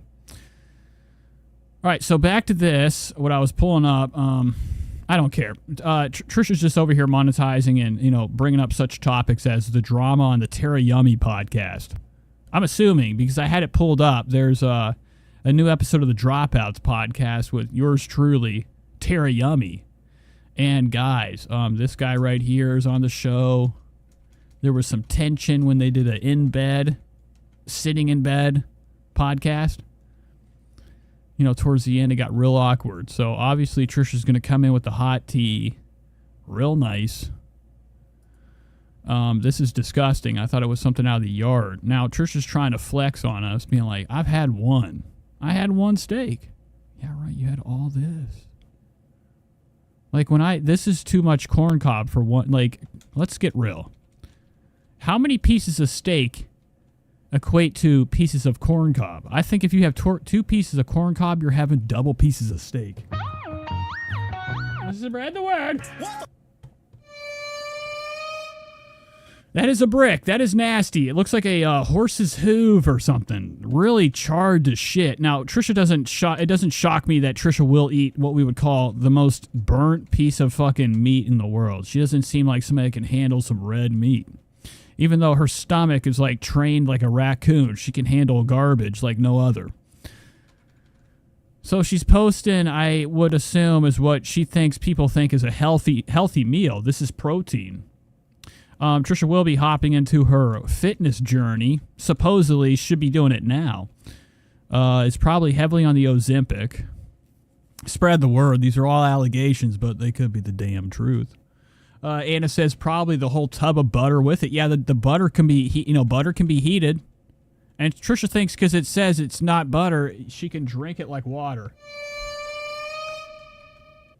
So that could be, easily heated up. It probably already is liquid at this point. She's going to paste it, brush it onto the corn and the steak. Trisha is a person that loves butter. Heavily addicted to the shit. What's this? This is a bullshit thing that, makes no sense to her at all, even though it, she likes to post things that look good. I mean, I'm only imagining there's like, only so many hours of the day where Trisha's not looking at her phone. But when she is looking at her phone, she's constantly looking up like bangers like this, a new meme, a new quote for the day. Something to like, interject positivity, make people feel great, which, you should never feel great off of anybody else's words. It should come from within, okay? But this is one of these clickbait things that she always posts, these positive fucking memes. It says, everything is about to come together for you. Yeah, right! She had the old 96er from that John Candy movie. Spread the word. Now, John Candy was in a movie called The Great Outdoors, and he couldn't fucking even fathom, like, his stomach not being able to, complete and demolish a ginormous fucking steak. So that was the best part of the movie, with Dan Aykroyd, John fucking Candy. They come home, there's a bear in the house, they're shooting holes. She sped about wrong. Now, I don't think she even wrote this. Wow, I didn't even notice that. Good looks. So Trisha's over here spreading terrible spelling awareness. They spelled about A-B-A-U-T. Wow. This could be anything. If you were watching the movie National Treasure, this is a secret. Code. Okay. Here she is with her nightly routine. Baby Elvis fucking, you know, in hell, pure hell. And I would imagine, you know, Trisha being Trisha, she probably grabs the kid, puts the kid on her chest, yells for the fucking phone, and takes about 400 fucking selfies until she doesn't look, you know, like she's pretending to hang out with the kid. The baby, eyes are closed because of the flash of the camera. It's not sleeping. It's screaming. This is my nightly routine. I can't move. Just cuddles with the babe. How lucky am I? Not at all.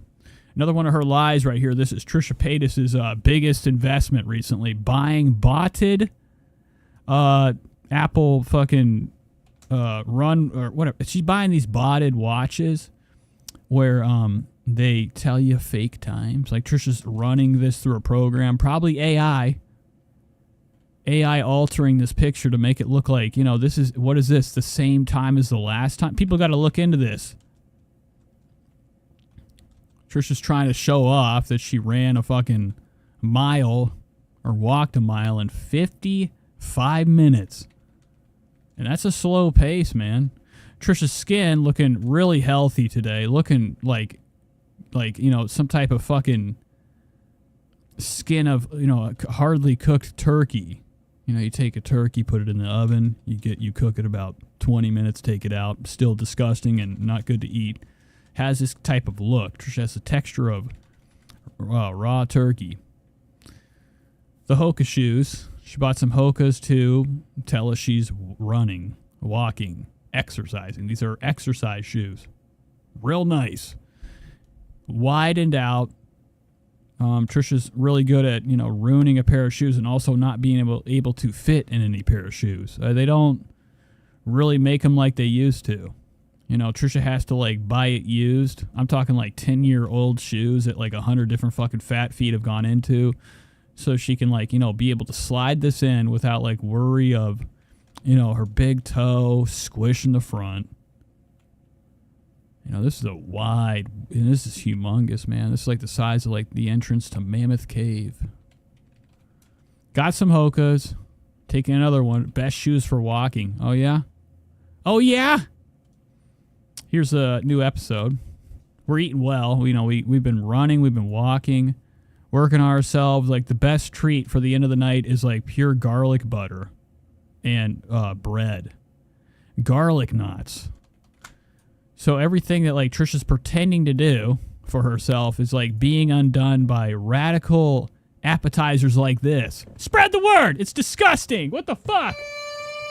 God damn! So, ladies and gentlemen, let's get through all this shit. What am I doing? What? Fuck, I missed a bunch of stories. Wow. Look at that. Look at that. A mother's face. God damn, dude. Looking weathered. Trisha's head swollen. Rat's nest up here. You know, imagine, like, Moses shouldn't even ever think about risking putting his fingers through this rat's nest. Come off with a skeleton hand. You know, the critters that live in here are probably, like, some of our oldest creatures that, like, you know, we thought we got rid of. Fleas with the Black Plague. Trisha does this cool thing where she pretends to be a mom by messing her hair up and looking normal. It's not, you know, Trisha has a real homely looking face, man. She'd be looking like shit. Swollen forehead. And then Malibu captured. Come here, Malibu! What the fuck? Okay, and then we got feet on feet. Double feet. Trisha's disgusting toes. Looking fucking black and bruised. Look at this. This looks like a foot of somebody that was, like, you know, came out of, like, like they were captured by, like, a kidnapper and they were living, like, underground. This is a Silence of the Lambs type of, you know, prisoner foot. You know, you've been kidnapped. They finally get you out. They're like, damn, bitch. What happened there? And you're like, well, 6 months, no shoes, rats everywhere, no showers. My feet end up looking this rotten. What happened to this toenail? It's about time we chill out with these pictures. It's disturbing. So this is not a reality. Moses will probably get this together. Trisha's garden. Zach saying, being the terrible guy he is, sent her flowers, this and that, and okay, let's move on. Now, we do need to hop into something really intriguing, quite fucking amazing. Trisha Paytas isn't, one to shy away from a selfie. She takes a lot of selfies. Recently, she took one of her selfies from the latest, or, a couple episodes ago, the Pride episode. I think it's the one we watched. Trisha's Pride episode. She was fully equipped with rainbow everything. Looking fucking wretched up. We saw it. She was looking bigger than hell. She had the most rat shit hair. The hair was like, really fucking, really picked only because Trisha thought it made her look slimmer in the face. If we look at it, we go back. Maybe the big coming out. Oscar was like completely fucking pathetic this whole episode. Scared out of his fucking mind. His hair looking wrecked. Moses kind of cocky. I think this is the episode when they... no, it's not. It's not, but they do introduce the new intro song in this episode. So as you can see, Trisha's completely looking a little bit strange. We talked about it. We're always talking about it. She's looking right here. The shoulders aren't looking like a linebacker. Trisha usually has the shoulders of like some type of like, troll that you'd only see in like games such as World of Warcraft, Problems, Big Bad. Trisha could be a Marvel villain. And, really be like fucking tough to take down because of her burp. But still fat as fuck, legs ginormous, humongous. Anna says, Ethan Klein said TP resembles Queen of Melrose. I'm glad you reminded me of that. Queen of Melrose, we do need to check out really quick, or at least pull this back up. Let me pull up Instagram. I was just on it. What the fuck? Let me get out of this. No, I'll pull up a separate page. Queen of Melrose. There was a sighting of Queen of Melrose by one of my worst enemies, and also could be my next wife. Ethan Klein hires a lot of employees. Most of them you don't know what they do at the job besides sitting back there doing this shit. And I've had enough of Olivia's bullshit. Now, recently, Olivia took to Instagram and posted one of her latest discoveries at one of these drug places. Now, Olivia is heavily on the ganja, smoking the keef, blueberry kush. And she ran into Melrose. Melrose looking like fucking dog shit. Today, Melrose was caught not all the way dressed up, kind of like, rough night. And Melrose is, says she's sober. Now, this is Queen of Melrose. We've watched this channel. Really run-down ex-mafia guy turned girl. Well, I don't even know. I don't really care. But this is Melrose. We've watched her. She's a time to be had. I really enjoy Melrose because I really feel like the people out here that can really shit on people the best are some of our gays. Most guys that like I interact are some of the fucking weakest specimens I come across. They're very offended. Melrose owns a fashion store on Hollywood Boulevard and multiple other places. Ran into, or Olivia chased him down, caught up with Melrose. Olivia's looking like a fucking donkey right now. Really starting to look fucking bizarre. The Ozempic has kicked in. It's been kicked in. Olivia's kind of like riding the wave of, letting her stomach just burn every fucking night because of starvation. A couple months ago, Olivia was coming in with sandwiches, coming in with giant fucking brownies, just pulverizing, every fucking meal she could get in front of her, looking heavier than hell. You look at her Instagram, she didn't really, it looks like she erased all the old pictures. She used to be a big mama. Damn. Now, this is from 161 weeks ago, altered. What kind of fucking thing is this? Wow. But if you watch the Ethan Klein experience, Olivia's really starting to disappear. Really starting to shrivel up. These big-ass eyes, these goddamn spider claws coming out. You know, it really scares me sometimes whenever the eyelashes become more of the face than the face itself. But looking like something, okay? You know, I've seen plenty of cartoons. I'm trying to think of one right now. Like in Princess Mononoke, they had these little white things that their heads clicked and shit. It's fucking scarier than hell. Ghosts. In Princess. Whoops. Fucking bitch! Stop! God damn it. Mononoke. I mean, can I spell Mon? Oh, there. Should have fucking came. Well, I spelled princess very bizarre. Prince Ness. Okay. Folks, now this is kind of what Olivia's looking like right now, man. Heavens to fucking bets. This thing right here. And their heads are like going back and forth, spinning around like a fucking tire. Or she also looks like the aunt from James and the Giant Peach.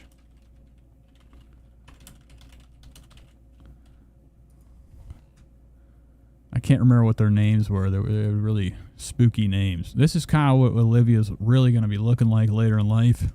Get used to it. Right here. Too much Ozempic's you're gonna be coming into the show. Water's coming out of wherever the fuck it's raining off your forehead. You know what I mean? It's not even raining outside. You're just dripping sauce. And I'm ready for the show, Ethan. Hello. Anyways, Olivia took a picture with Queen of Melrose. Moving on. Back to Trisha. Trisha's been caught. Trisha's been caught red-handed. She posted this picture right here. Now, there's one thing we need to know about this picture. Oh, it's not even showing it, folks. Oh, this is bullshit. All right. Well, good thing I have done something called screenshot. I was shown this yesterday by Cody. Cody actually introduced me to Trisha's schemes and scams coming out and fucking... let me go to my email real quick. Send this to myself. Trisha posted this picture yesterday. And it's, you know, it's a typical altered picture. It's nothing new here. Nothing new here. Now, if I compose a message... What am I doing? Go to pictures, screenshots... Oh my God, look at that. Wow. And it is right here. Now, I am going to send this picture to my email and this other one also. And we'll look at it. Now, I'm sure all the comments have been erased. And it looks like what we're about to find has been erased too. What's going on? Why are we not... Come on, phone! Go to fucking email. It's just frozen. My phone's just stuck. Like this. You gotta be kidding. Dude, what the fuck? Not respond? No shit, it's not responding. Just play a sound real quick. Like a bigger than life figure, you know, like everyone knew him everywhere we went. Some were maybe afraid of him, some were respected of him, some were, you know, it's like it's a different world. Her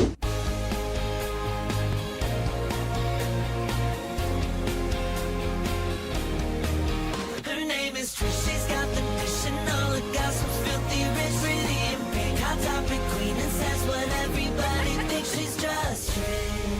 Dude, yo, she took the fucking sound out, guys. Wow, I'm glad I fucking caught that.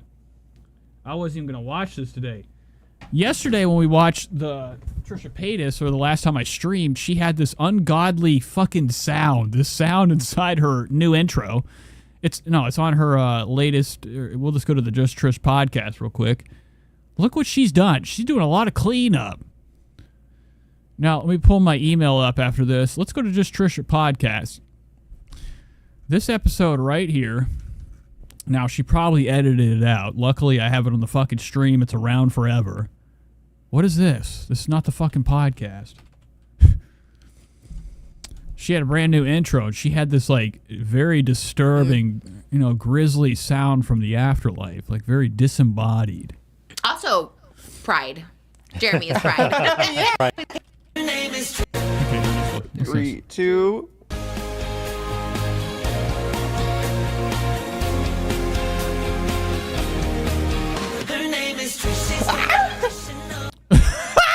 You hear the sound, folks?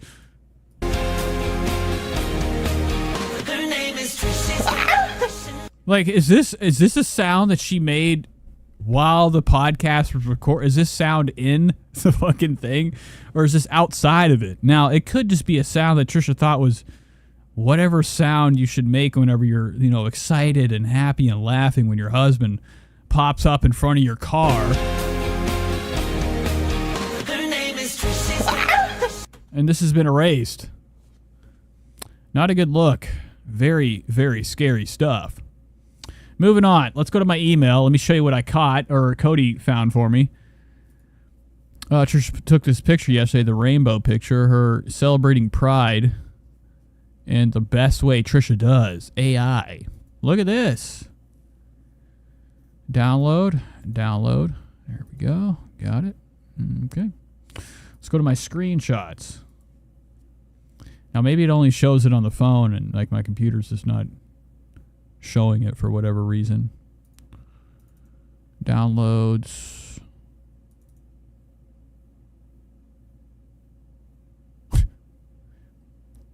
Just everything is slow. What are you doing? Just pull the fucking picture up. What the fuck? What do you Okay, there it is. Now look at this, folks. Look at this bullshit. Trisha's, it's in the, yeah. So this is what I saw on the Discord yesterday. Cody showed it to me. This picture we're looking at right here. Example fucking, hold on, let me get off my email real quick. XX. This picture. So this picture right here, she posted in alliance with, the month. What the fuck is this? Nope, we're not doing that. Trisha's showing off a very, very destroyed. Whoa, gosh darn it, folks! Look at. I love how like the first thing I saw was her stomach just dropping into frame. Look at this. Oh man, very stiff. Anywho, she was caught red-handed using AI technology. As you can see right here, this isn't it. I'm always waiting. What the fuck? This isn't it. Now this is the comment section. The comment section was up in roar, man. They were asking a lot of questions too. They've probably been fucking deleted. But she was busted. Just go to the fucking picture. Using AI. It says made with AI. And this is the picture we're looking at on Instagram. Generative AI may have been used. Now, when they say may, it has. It's fucking been used. They know they can identify this shit, helping you identify AI-generated content. People can add this label when they share content made with AI. We also add it when people share content that AI signals our systems to read. Trisha did not add this. It was added by them. So whether or not Trisha, fesses up, which the last thing Trisha wants to do is be like, yeah, this picture's not me. It's been altered. I'm really fucking fat and I use this technology. Now, as you can see, I'm a busy guy. I got 2 notifications on Instagram. Ad blocker. I never use Zillow. This dot. I don't know what that even is. Alarm clock. The N-word. Whatever that is. And, my battery looking nice. Looking fresh, looking healthy. So this picture, Trisha used AI. And then people are in the comments. Why does this post say made with AI? Also says, what does it say? WDY, what does that say? What do you mean? Made with AI. Somebody's crying, which means laughing, I've learned. Cry laughing. Trisha, why are you made with AI? Wowza. And then let's go to the fucking Instagram. Let's check Instagram. Has it been deleted? Let's look. Folks, sit back and enjoy what we call, nope, it's still there. So she hasn't deleted everything. This one's got 324 likes, this comment right here.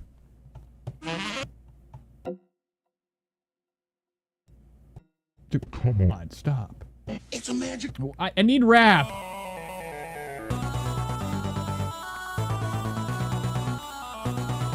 What do you mean, made with AI? All gone. Deleted.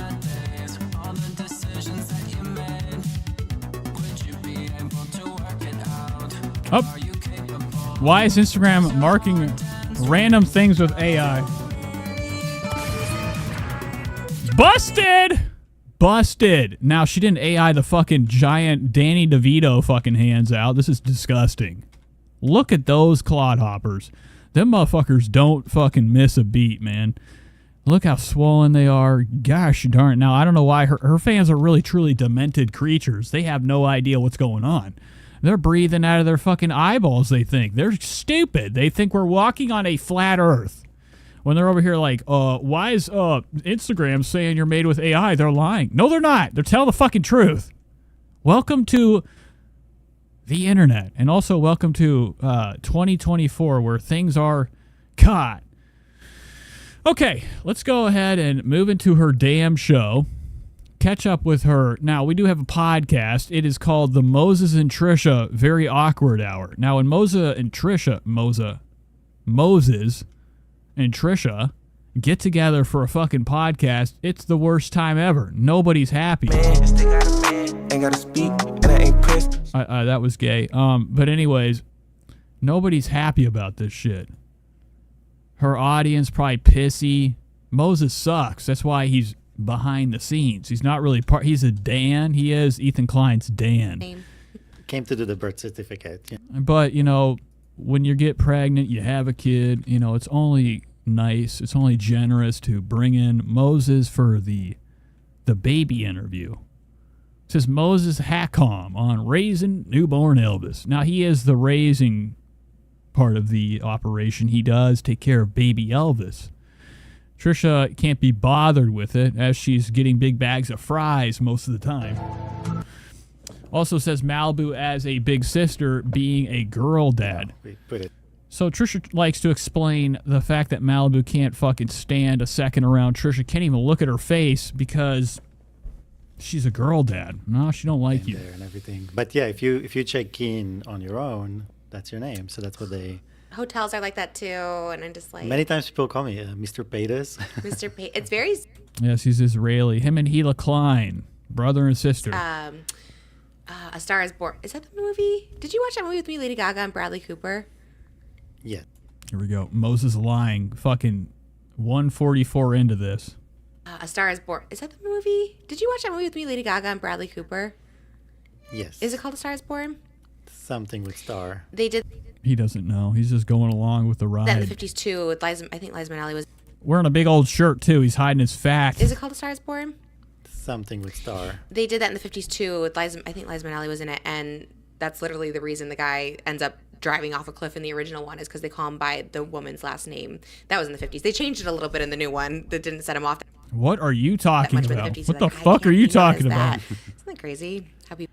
Yeah, isn't it crazy? Why are you even talking about that? She brought up a movie about a lady driving off a cliff because her last name wasn't her last name anymore. Driving off a cliff in the original one is because they call him by the woman's last name. Oh, that was in the 50s. No, they call him. Now, I wouldn't be shocked if Moses bitches out, which would be fucking sweet. Moses, now you're Paytas. Moses Paytas. They changed it a little bit in the new one that didn't set him off that much, but in the 50s, he's like, I can't be known as that. Isn't that crazy how people take it so to heart?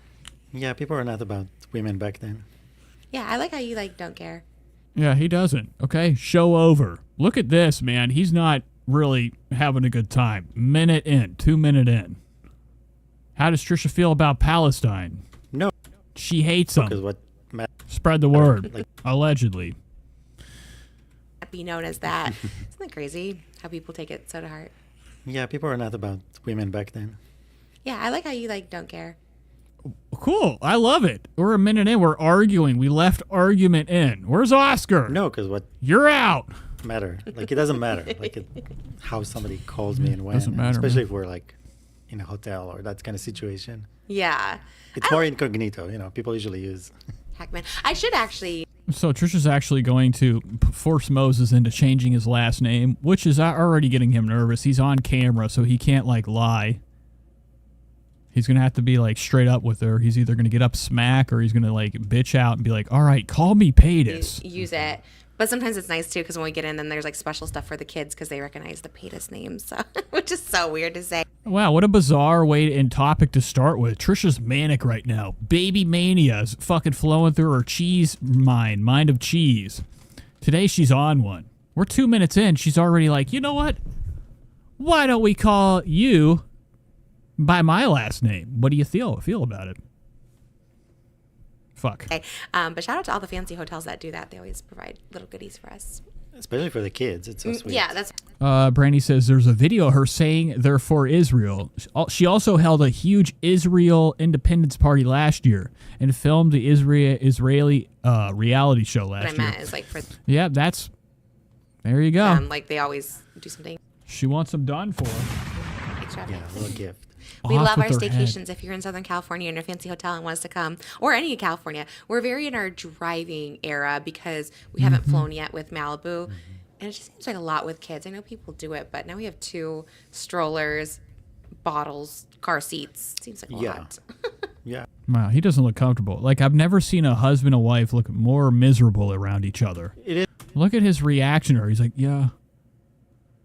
Okay. Won't even look her in the fucking eyes.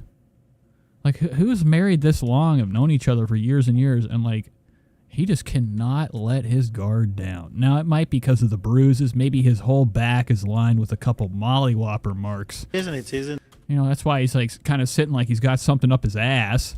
Real fucking stiff. He won't even lean back. Like, I couldn't imagine going on this fucking show and not utilizing the couch to lounge on. But I think it's more. And it's got to be agonizing for Trish. Like, she's really practicing the Donald Trump pose where, like, Donald Trump legendarily sat 90 degree for fucking 10 hours for whatever he was doing. Disease and things like that. Like, it's a bigger level of travel. Like, in our car, we're contained. On an airplane, if somebody's coughing, then, you know, good luck. Right. Maybe we'll get an RV, too. We thought about that for, like, going to New York or something this fall. And Trisha is very chameleon-like. She falls onto phases all the time. She did claim and record a fake video of her having what we would call a malfunction in her head, split personality disorder, and happened to catch it on camera, where she started the film out with the camera in the center of the fucking kitchen, pointing right, well, it was kind of just pointing at the refrigerator. She went to get a drink of water, turned around, it was like shaking, then she was a different person. Now she's came out and been like, yeah, that was a lie. I don't know why I ever thought that would ever work out in my favor. Like, who wants to fucking see that? But Trisha's claimed a lot of things. She also has had a fascination with the Jewish faith. She wore this Star of David necklace for a whole fucking 6 months while she was doing the reality show. And as soon as that was over, she wasn't into it anymore. Anyway. It's only when it benefits her. Trisha only falls onto a bandwagon when it benefits her pockets. Anyway. Yet nobody sees it. We're taking just real Trish nice across the country. That's a lot of illness. And Brandy says she has to interview him to learn things about him because they don't ever interact. I feel just which is very true. They don't know each other. coming in contact with people. But this episode we have our special guest is Moses, but also I think you're like a co-host today. Yeah, I don't think I'm the special guest. I think you're the special guest. You're the special guest. It's Father's Day. But you just gave birth to the baby. Fuck, I forgot. That makes me a father. My dad, I didn't get him anything yet. Yeah, but you do everything else, babe. You really we went for our first walk as a family yesterday, and it's really, we could walk from our house, but like there's like a main street, and I like to go to like the back streets where it's like safer and not so much traffic. And Moses loads everyone up and all the strollers and the car seats, and I can't really lift right now, so you got to lift every baby out, and it's just... Yeah, because Trisha has this humongous sore on her back. They had to like puncture her like 45 times to hit her spot, give her this... What do they do? They like, no, what is it called? I don't even know, okay? It's It's not a big deal. It's just normal. The epidural. Day. I could feel it yesterday. I knew you were tired. I was like, ooh, I'm like so sorry, but it was. Well, it's because that one time I actually fell asleep and took a nap. That's why. Oh, right. Moses doesn't like naps. You did. I wanted to let you rest. I was so happy. I was like, oh, he's sleeping, but I know you don't like him, so. Like who? Who the fuck? What are you talking about? You did. I wanted to let you rest. I was so happy. I was like, oh, he's sleeping, but I know you don't like him, so. Like who? What are you talking about? She likes to watch him rest and sleep, but she knows that he doesn't like him. Who's him?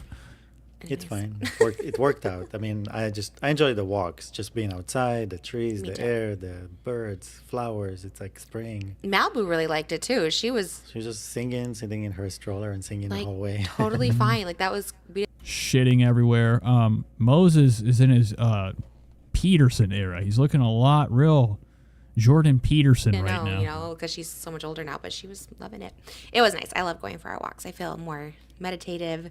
I feel more like grounded. I feel healthier already. It's a time we usually. That's a lie. Look how stiff Trisha is. She can't even turn her head. She has to turn her whole fucking body. Meditative. I feel more like grounded. I feel healthier already. It's a time we usually manifest. Yeah, I feel more like grounded. I feel healthier already.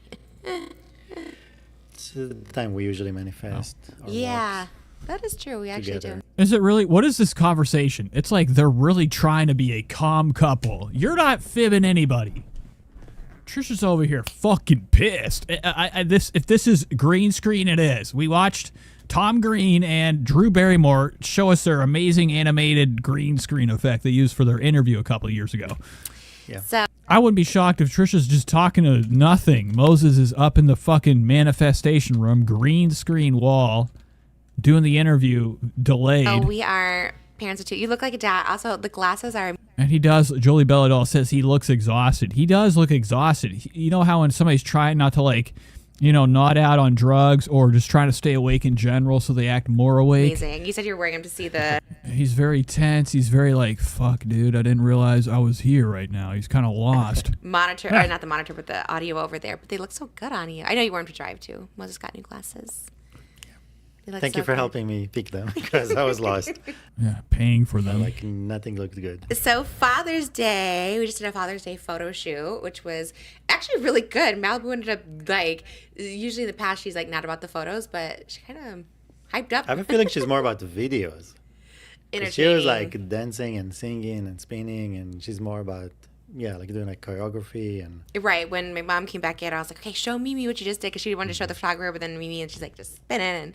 Yeah, it was really fun. It was really cute. And I love the ones of you guys together. I thought it was so cute. There's certain moments, you capture them so quickly, but where Malibu can just like lean on Moses or like give him a little hug from behind. And it's just like the sweetest thing in the world. And then she like goes and runs off and be crazy. Yeah, and I love how like it never is returned her way.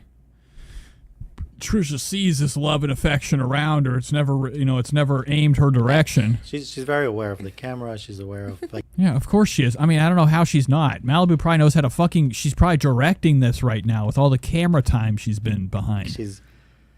She doesn't make it easy because it's like my time is valuable. River Rat says she's very chipper, or she's all chipper. Like she gets low now. She probably does get a nice 16 hours of sleep, sleeping like a fucking log. I'm gonna give you snippets here and there. This is not cheap. It's not just you show up and take as much as you want.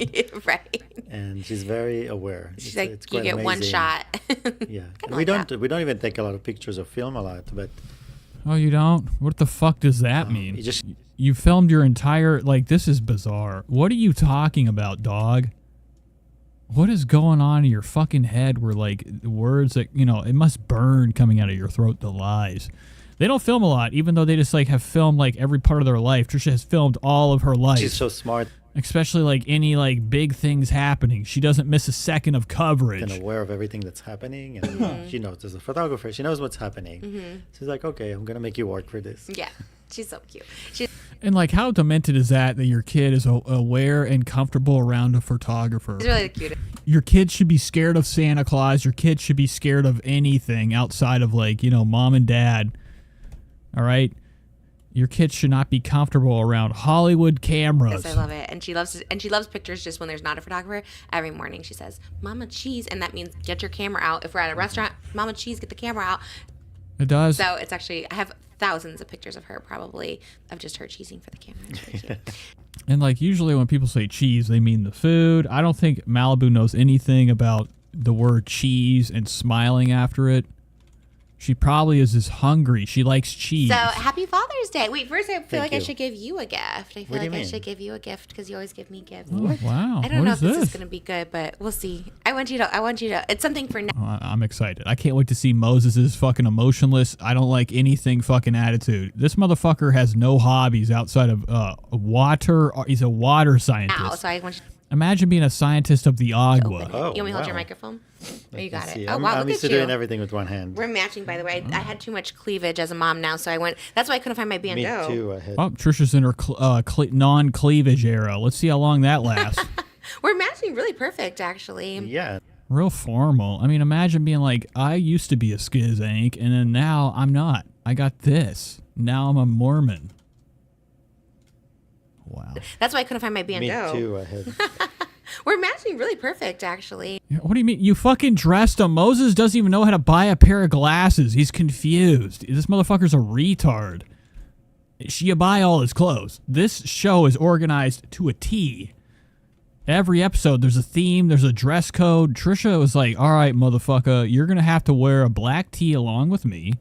No V-necks allowed because you have a bitch chest.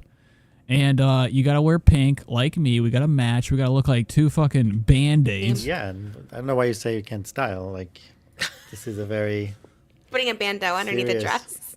No, but matching just a little bit of black under the pink. And Yeah, well, I didn't really have a choice. What is that? I'm already feeling bad. What? Oh, here we go. Now, we know it's going to be bullshit. The way Moses opened it. He's like, I'm already going to feel bad because he doesn't want it. No, don't feel bad. You know me What and is it? gifts. Oh, wow. Oh, wow. Oh, wait a minute. There's a Malibu and Elvis on this. What is this? What the fuck is this? A sex bracelet? So there's two links, like, and it says Malibu and Elvis. Oh, interesting. It's kind of a masculine bracelet. I know you don't wear jewelry a lot, but when we do dress up, I wear my jewelry. I feel like that's... And now you got to wear yours. This is probably a fucking tracker. Moses, good luck. No more late night fucking meetups. when you do wear jewelry.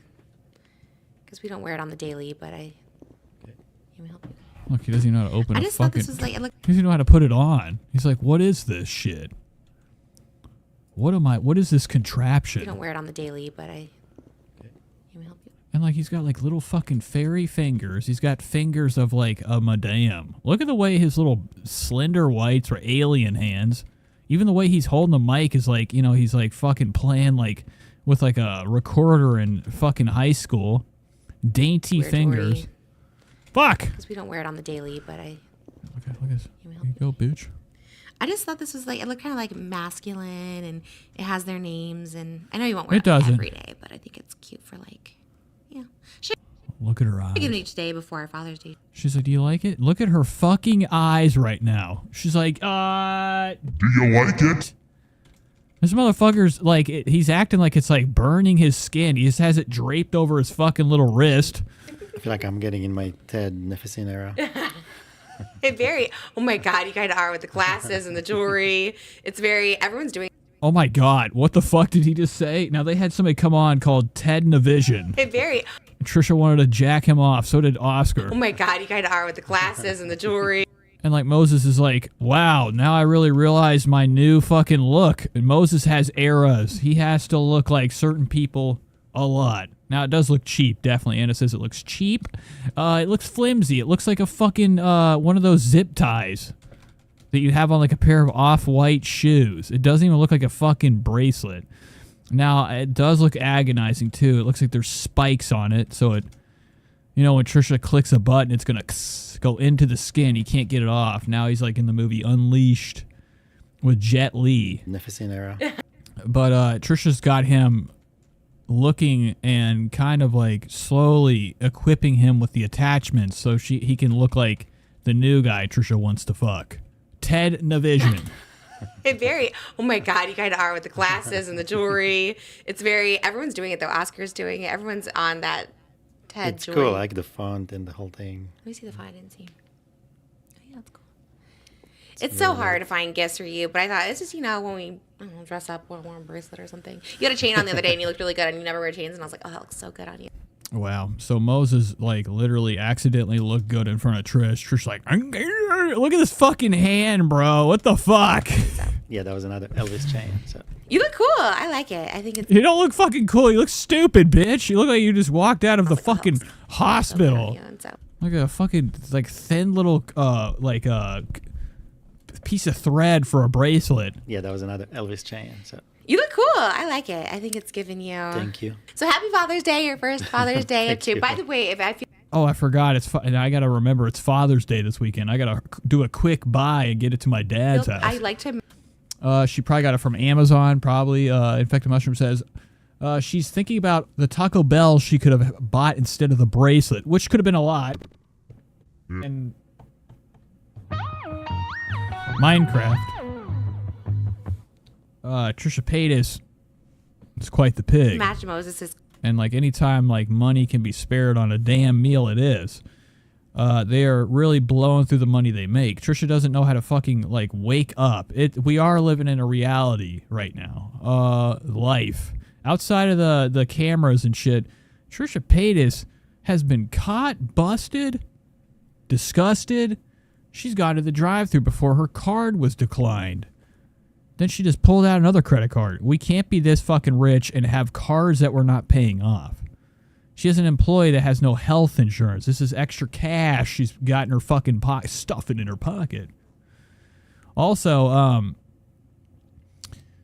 what was I gonna say? I don't even know what the fuck I was gonna say. Calmness. I'm confused. Because I feel like when you're my guest. Oh, they just spend a lot of fucking money. They're constantly spending money. They still are paying on the wedding.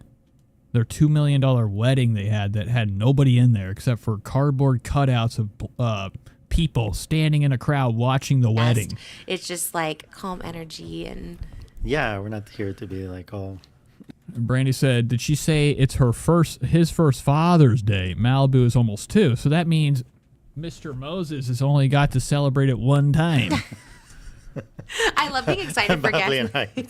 I'm always excited for you. And Trisha definitely is the type of person that without having a kid, she still needs to be gifted when Mother's Day, any holiday that comes around, Trisha deserves, she feels like a gift is supposed to be coming her way. It could be any holiday. As we found out from Hot Topics 2 weeks ago, you are my celebrity crush always and forever. Now. Yeah, that's my biggest gift for Father's Day. It's so great. It's so wonderful. I've dreamed about you so much. So it's like, it's almost nightly, these like amazing dreams. And because I always dream about. Wow, she's almost making it seem like the dreams are better with him than reality. He's like, he doesn't even know what the fuck she said. It's like we're doing projects, we're filming, we're going places. It's stuff you like, and mine's all fantasy. Mine's Bridgerton and West Side Story, and you're fighting for me, and it's really cute.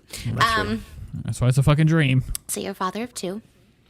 And no, so I want to talk about you giving birth. The most amazing. Yeah, I mean it was. But it's about you. I feel like we should. Right, but there's a reason I'm a father. Like I'm not just. Okay. Suddenly. we can talk about suddenly the birth I showed first. up and I'm a father. Babe. Yeah. You did a lot of the work. Let me tell you.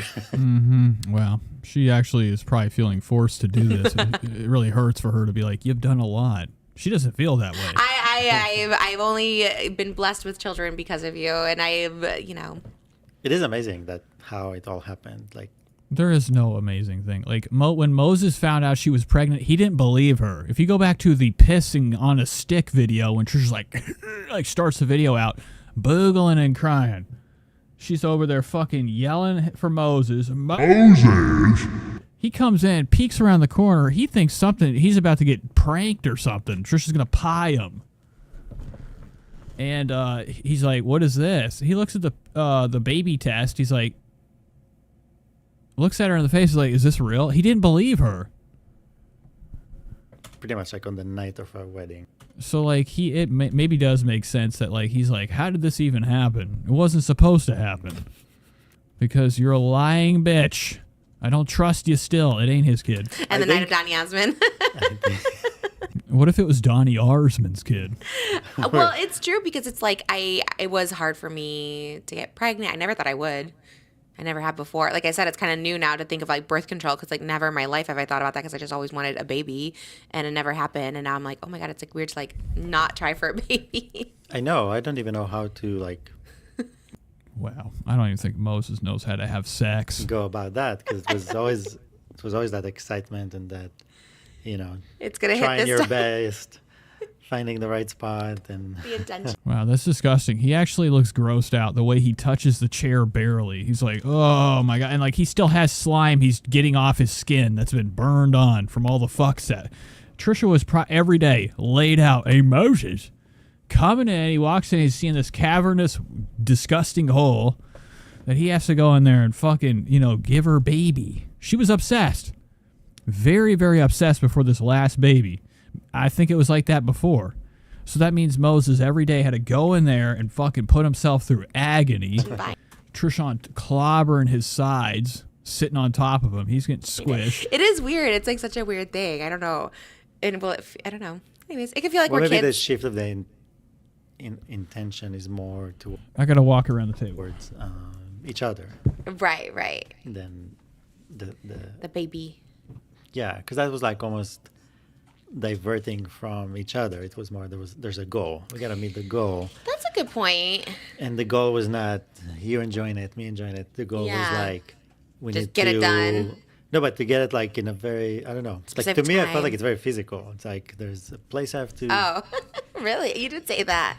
Yeah, because I feel like because especially after the first time, because I knew the first time when it happened. I knew I was like this was the moment. Wow, that's true. And I also think there's a lot to be said about that too. It's like more just like when we're dating and just doing it for passion and fun. Yeah, so you're more relaxed and more.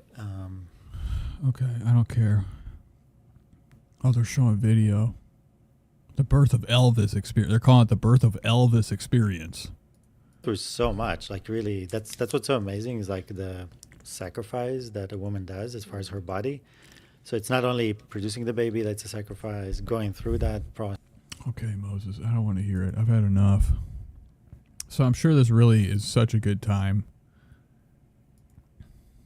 Is there like, and I never want to watch. I don't even want to give anything else a shot once I give it about 20 minutes of watch time. Because I know how this goes. Moses is going to shut down around right here. Do it. And I was like, okay, well, that's like a whole other thing. But yeah, it'll be interesting when they're teenagers, but I don't want to think about that. I'm just so enjoying the moment. I love Malibu at this age. I love Elvis at this age. Was there anything about the newborn stage that you are surprised about all over again? Is it easier or is it harder this time around with number 2? It's funny. I mean, it's easy. The same thing. I think just like having a pool, specifically you, because I just think you have a lot of knowledge and wisdom to share with people for the most part. Look at Moses. He's like, yeah, I do. You have some hot takes, but look at him. He's exhausted. They did now. Trisha's like, we got to do enough time. Okay, we got to give them what they want. Interesting. No, but we didn't. Really got to really blow this out of the park. We got a number A+ acting. Leave it there.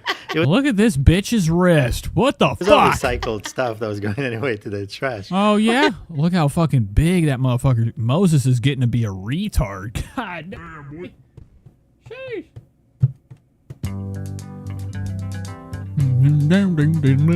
Look at this, dude. We're caught in a trap.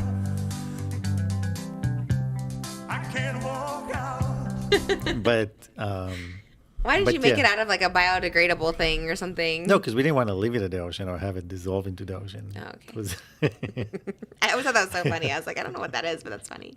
Cool. I feel like there's a lot of conversations that don't click with either of them. Like Moses, when he actually lets himself kind of chill It was out, pretty much done. try to have a real conversation with Trish, she don't know what the fuck he's talking about. He starts to talk about his passions, where his cats went. Moses had cats, then he didn't have cats. Where's the cats? And you just had to like publish it. And Brandon said her asking him if the newborn stage is hard is wild as fuck to me. She's so not involved in any of the caretaking, which is like there's a lot of questions on here on like, how do you handle this? How do you do that? What the fuck? It's supposed to be the other way around. Right? I mean, like, I thought mother was the queen of the baby, knowing all. Why are we asking, like, it's like almost as Trisha's like asking him tips and tricks, trying to get educated through the mind of Moses on, his experience with raising Malibu. Would you raise a son to be different? What are these fucking topics? What's the most surprising thing about being what is it? And there's how long they spent on this? 10 minutes. Filming Malibu's childhood. What the fuck? I didn't even see this. With a toddler because they. Woo. But then she found her own thing, and so I'm holding the baby. I don't even know what's happening behind me, but she's like dancing and singing behind me, and she's being herself so much, and it was so cute. And then you're with the baby, and it was a beautiful thing. It was cute because it's hard at the beginning to get those photos together. And let me tell you, our family photos are always a little bit impossible to take because Malibu has never been too fond of other people taking pictures, but today she really was. What does that even mean? That is now Trisha always has these bizarre takes. What's the difference from somebody taking pictures of her and her taking pictures of her? The difference is Malibu knows her a little bit more. She's known Mom for the trails of food that kind of rain down from Trisha's skin, and Malibu gets to eat it. Trisha is looking wretched, her fucking hands tarnished. Look at the size of this. This thing is fucking super sized, man. This thing is fucking huge. This is a leg. A boar's leg. A king would be eating this with the bones sticking out the back. Juicy, plump, bigger than hell. And, Trisha's over here asking, Malibu just hasn't gotten comfortable around other people. Why would your kid ever be comfortable? Why would you even expect your kid to, be comfortable in any way, shape, or form around a camera? It was performing. She grew up her whole life. That's Moses yeah, it blows me away too. You're constantly filming her, so I don't know why she's not comfortable. Under that paparazzi. Which means they're forcing her in front of a camera. She does do no pictures sometimes. She's no pictures. She'll say cheese if she wants a picture, and then sometimes she'll be no pictures, no pictures. She learned well from. It's interesting, but she. Which, if your kid has actually learned English, already Malibu's got a fucking dictionary of words that she taught her Matilda style, telling them no pictures. Now, whether it's sign language or not, or crying, that's gotta be fucked up. That's bizarre for you to be taking that much pictures where your kid is exhausted with it, doesn't want to do it. I mean, getting flashbanged constantly with the flash of the camera. Malibu's fucking can't even see. Her pupils are disintegrated. She does like them, and then there's sometimes she doesn't, and we respect those boundaries. I love when she says no. I think that's so healthy and good, and that's why I always want to be okay, no, Wow, that's fucked up. That is really fucked up. I mean, I don't even know how to break down half of the shit she says. Sometimes I'm just I have to let it be said, and then other people can have the same reaction as me. They're just in utter shock.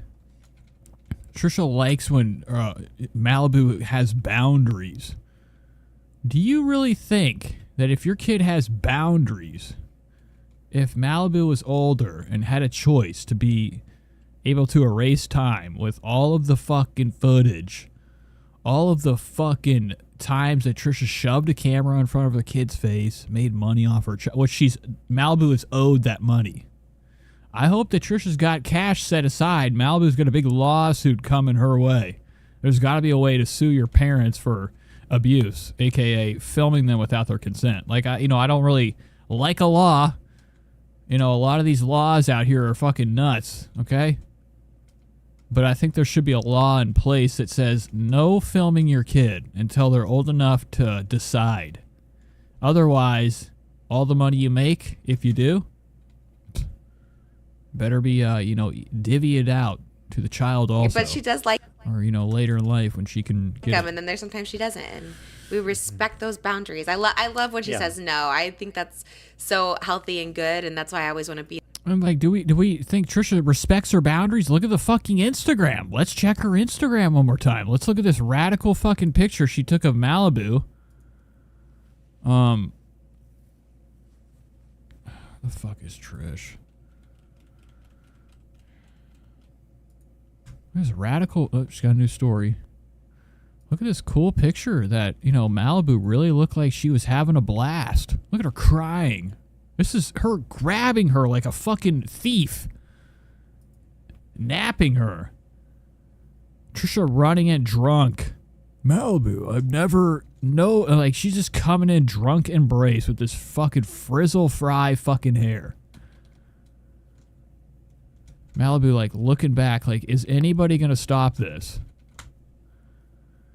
Lordy have mercy, man.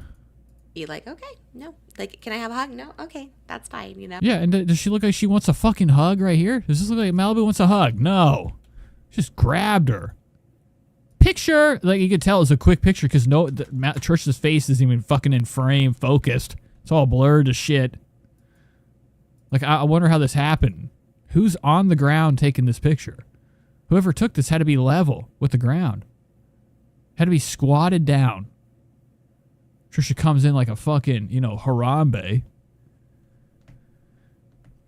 Coming in to, like, nap, grab little baby Malibu. Malibu has no fucking idea. Or Trisha set up like one of these, she's got the, the numerous amount of selfie sticks and, phone or camera stands, tripod. She has pilfered through this nightmare of a house, clutter everywhere. And like, Trisha took the opportunity, set the camera up, went and grabbed Malibu.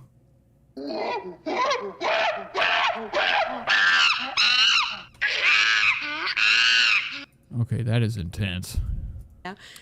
And it's going to be interesting to watch her grow, because like we were talking about memories, and like my earliest memories are ones that have photos of them. It's like earliest ones are around 10, 9, and then there's a couple that are a bit earlier, but it's because there's photos of them. So over the years growing up, I would go back and see those photos, so it kind of stayed there. And Malibu just loves watching home videos. More than anything. And when we realized that, we started filming more for her. So like if your dad is here, which is her favorite person in the world, they play together. So we'll just film them play. And then she doesn't like watching TV. She doesn't she just wants to watch home videos, like family videos. So she would sit and watch, and she would tell us, like, I wanted to watch Bam Bam, that's how she calls him, hide. So them playing hide and seek. So anyway, so those videos are of her, like, 1-year-old kid, toddler playing around. And well, and you can tell right now Trisha is not listening. She's like clocked out. She's in that she's in that mode right now. Moses is finally like, God damn, dude, let's have a conversation. Trisha's like hide. So them playing hide and seek. So anyway, so those videos are of her, like, 1-year-old kid, toddler playing around, and she knows them already. She remembers them. So what are you talking about? I don't know what the fuck you're talking about. Here's the Father's Day plans. Let's see what this radical Father's Day is about, how lit it's about to be. She quickly moves on. Like, we do spend most of the time. It's her waking up. Either like drawing, or I think it's like a communication thing. Once she could communicate. What's the views looking like on this? Like, if they're going to pay for views, it's definitely 9 hours ago. It's 63K. Oh my God, dude, the channel's finished. She got excited about being able to say TV, and we understand what she wants, and we turn it on. Like, a lot of those things are just like, like she'll say eat, but she don't want to eat. She just wants to like go to the kitchen or something like that. So draw is going to the playroom. So it's kind of that same vibe. But I think it's her first thing when she wakes up. Tea. I think that's just her instinct to like be like turn it on. We usually wait a while. I usually turn it on now so you can get some extra sleep in the morning because she's like. Wow. Incredible stuff. That's it. The show's over, right? Look at the way Moses is reacting. He's like, oh, man, look at the time. 2 hours. Wants to see you right away. She loves waking us up. She's like, pull it back open. Pull the blanket, tap on my shoulder. So what are we doing for Father's Day? It's like weird because my dad's not in town this Father's Day. So it's like, okay, so it's actually just us. And what are we going to do? Well, if the weather is good, maybe that will be our beginning of pool days, Oh, okay. Pool going, that's simple. Get the grill going. Get some watermelons. Get some. So weird. Watermelons? What the fuck does that have to do with a grill? Weird you brought that up. Motherfucker's a retard. He's like, gotta get the grill going, get the watermelons going. Oh my God, that was one of my hot topics. I was gonna be. I don't know if it is gonna be for this week. Probably not. Well, we can talk about it now. There was a guy. They're called the Unplanned Podcast. It's Matt and Abby. I talk about them all the time, but I feel like you haven't seen them. It's like a young couple that has a podcast, and they have some hot takes. I think they have hot takes to go viral. I think they say kind of Wow, what is the show? Man, I don't give a fuck. Crazy stuff. But this one was crazy because he was being serious. It's the guy that wrote the song about being depressed postpartum and like whatever. But just basically. Yeah, we don't care. Oh, get a gun, okay? Fucking end it all. Jesus Christ, end it all. This is a terrible life. You should be fucking ashamed of yourself. Like, who the fuck, like, can sit here and be like, what a couple. What a couple. They're talking like they fucking are just, on another level of true love. We got comments down here. People who don't have money usually try to have power. What an interesting and insightful statement by Moses. Moses needs to have a monthly episode. I find his perspective to be so interesting, which these are all like girls or guys or girl guys coming in here trying to get Moses to slide in their fucking DMs. Love seeing Moses episodes. These two are such a beautiful couple. You guys are fucking queefs. You guys are fucking bullshit. All these people, man. What the fuck y'all talking about, bruh? What is this? Love that Malibu is already a neat little Virgo. Oh, we gotta just check a channel out. Oh, I thought these were comments on my channel. Wow. Haley Jean ASMR. 185K. This is Trisha Paytas retard. This is a person that, really is into this type of content. We gotta get rid of it. I mean, I don't know how it's ever caught any traction. ASMR. This is disgusting fetish shit. And I don't know why the blue mic, the Yeti, goes hand in hand with ultra fucking amped up volume for squishy and mushy sounds for people to fucking close their eyes and cum in their pants to.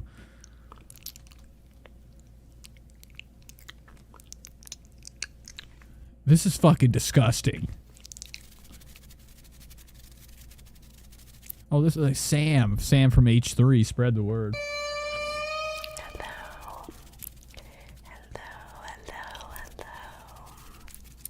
Hello, everyone. I hope that this video finds you well. I hope you're doing okay. I hope you know that I'm thinking of you and that I love you. Okay. Today, I wanted to do kind of a chill, trigger-based video. A few weeks ago, I got sent a huge... Yeah, we don't care. You have like, this is nasty. Like, these type of people have to think of every click and clack they can fucking do to like fill a waste of video. Look at this. You got these nasty retainers. Slime package from PG Babies, and ever since I showed them... Slime. I'm asking for a slime video, and today I'm here to deliver. So we're just gonna do a... Here we go. This is fucking disgusting.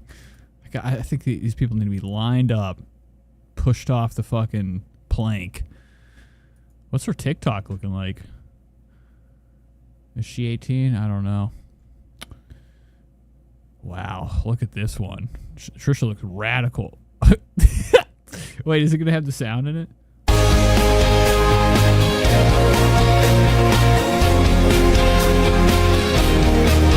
Her name is Trish. She's got the dish and all the gossip's filthy rich, pretty and big. Hot top. God, she took that sound out, man. She really must have had some backlash for that disgusting, disgruntled laugh that she did in the original version of it. This is probably music. Yeah, it is. And Trisha's trying to feel... Stop. Please stop. Please stop. There we go. Trisha's trying to feel sexy, man. She's got her extremely big, supersized Skims, dookie-colored fucking weird swimsuit outfit.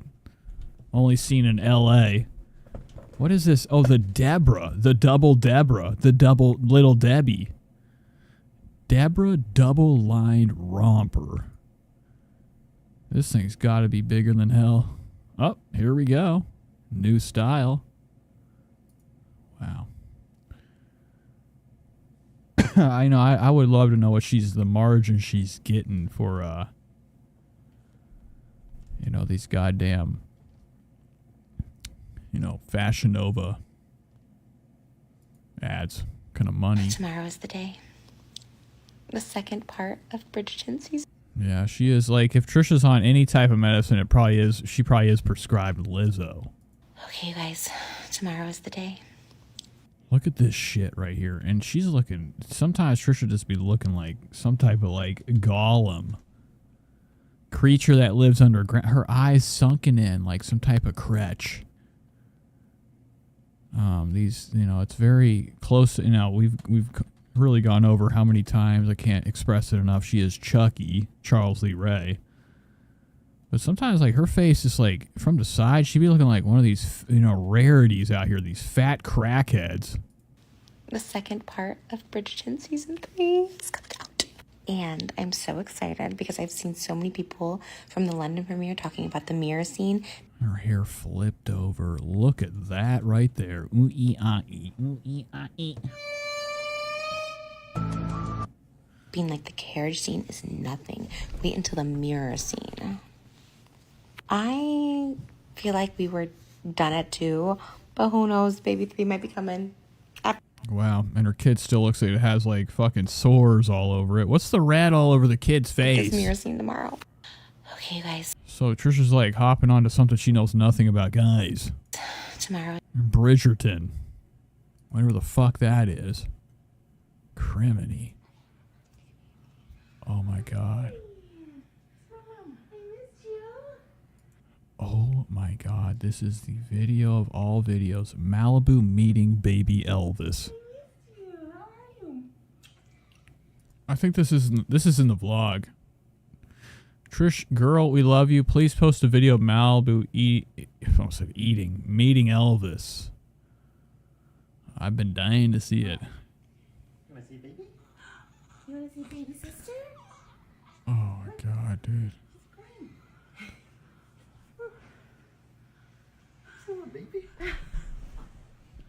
She's like, what the fuck is that? Malibu did not want to see her. They forced her in here. She's like, what is this? What the fuck is this? What do you think? Oh, we already seen this. I'm tripping. So Malibu grabs her feet. Wow. What a fantastic vid. Hey guys, come get ready for lunch with me as I dress up for the first time postpartum. This was my push present to my... No, I don't think Trisha went through any fucking postpartum at all, right? There's no fucking chance she went through it. She's been just fucking going and going and posting and posting. I don't think she was going through postpartum that week we didn't see videos. I think Trisha was sitting there waiting for her time to drop it. Waited too long. It got spoiled. To myself, a Louis. Above Lava says the amount of clips of her children on Instagram, TikTok, and YouTube is insane. Bag. It's from Challengers. I also got the Louis V elephant. This is Zendaya as Tashi Duncan. So we're really spending our money buying Louis V bags just to mimic a child actor, which is very fucking spooky. And I also got the Ray-Ban sunglasses. I got these on Amazon, and my fit is Fashion Nova. And greens. What's the green screen? And yeah, I actually wore my Chanel watch for once. There's the fam. Malibu always makes those faces when I record. I had steak frites. Is that how you say it? I always feel so embarrassed how to order this off the menu. I have no idea. But I got the steak because... So Trisha's pretty much telling us she makes Moses order her food. I'm trying to do more protein, but I also ate the fries. Look at that face. Are you happy to be? Are you H2BH? Steak because I'm trying to do more... Look at this face. Look at her. She thought she was in the clear. Every time Malibu looks over... recognizing the cameras invading her eye line. She is having a bad time. But I also ate the fries, so... She's like, come on, dog.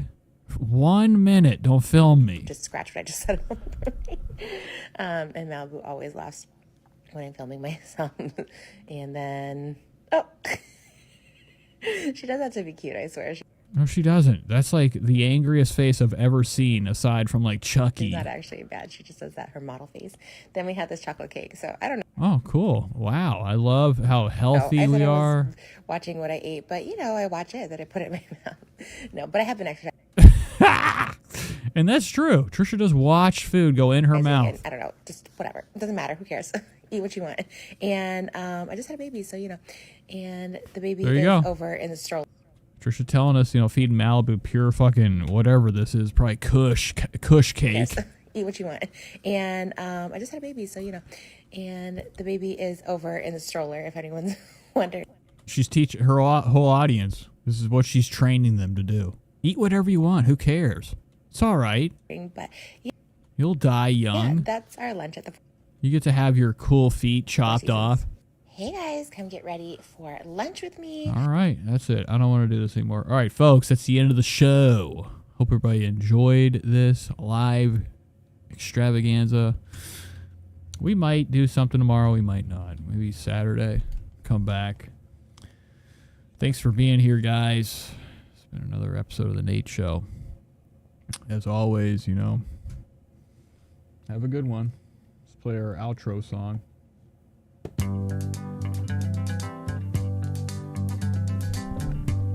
We're caught in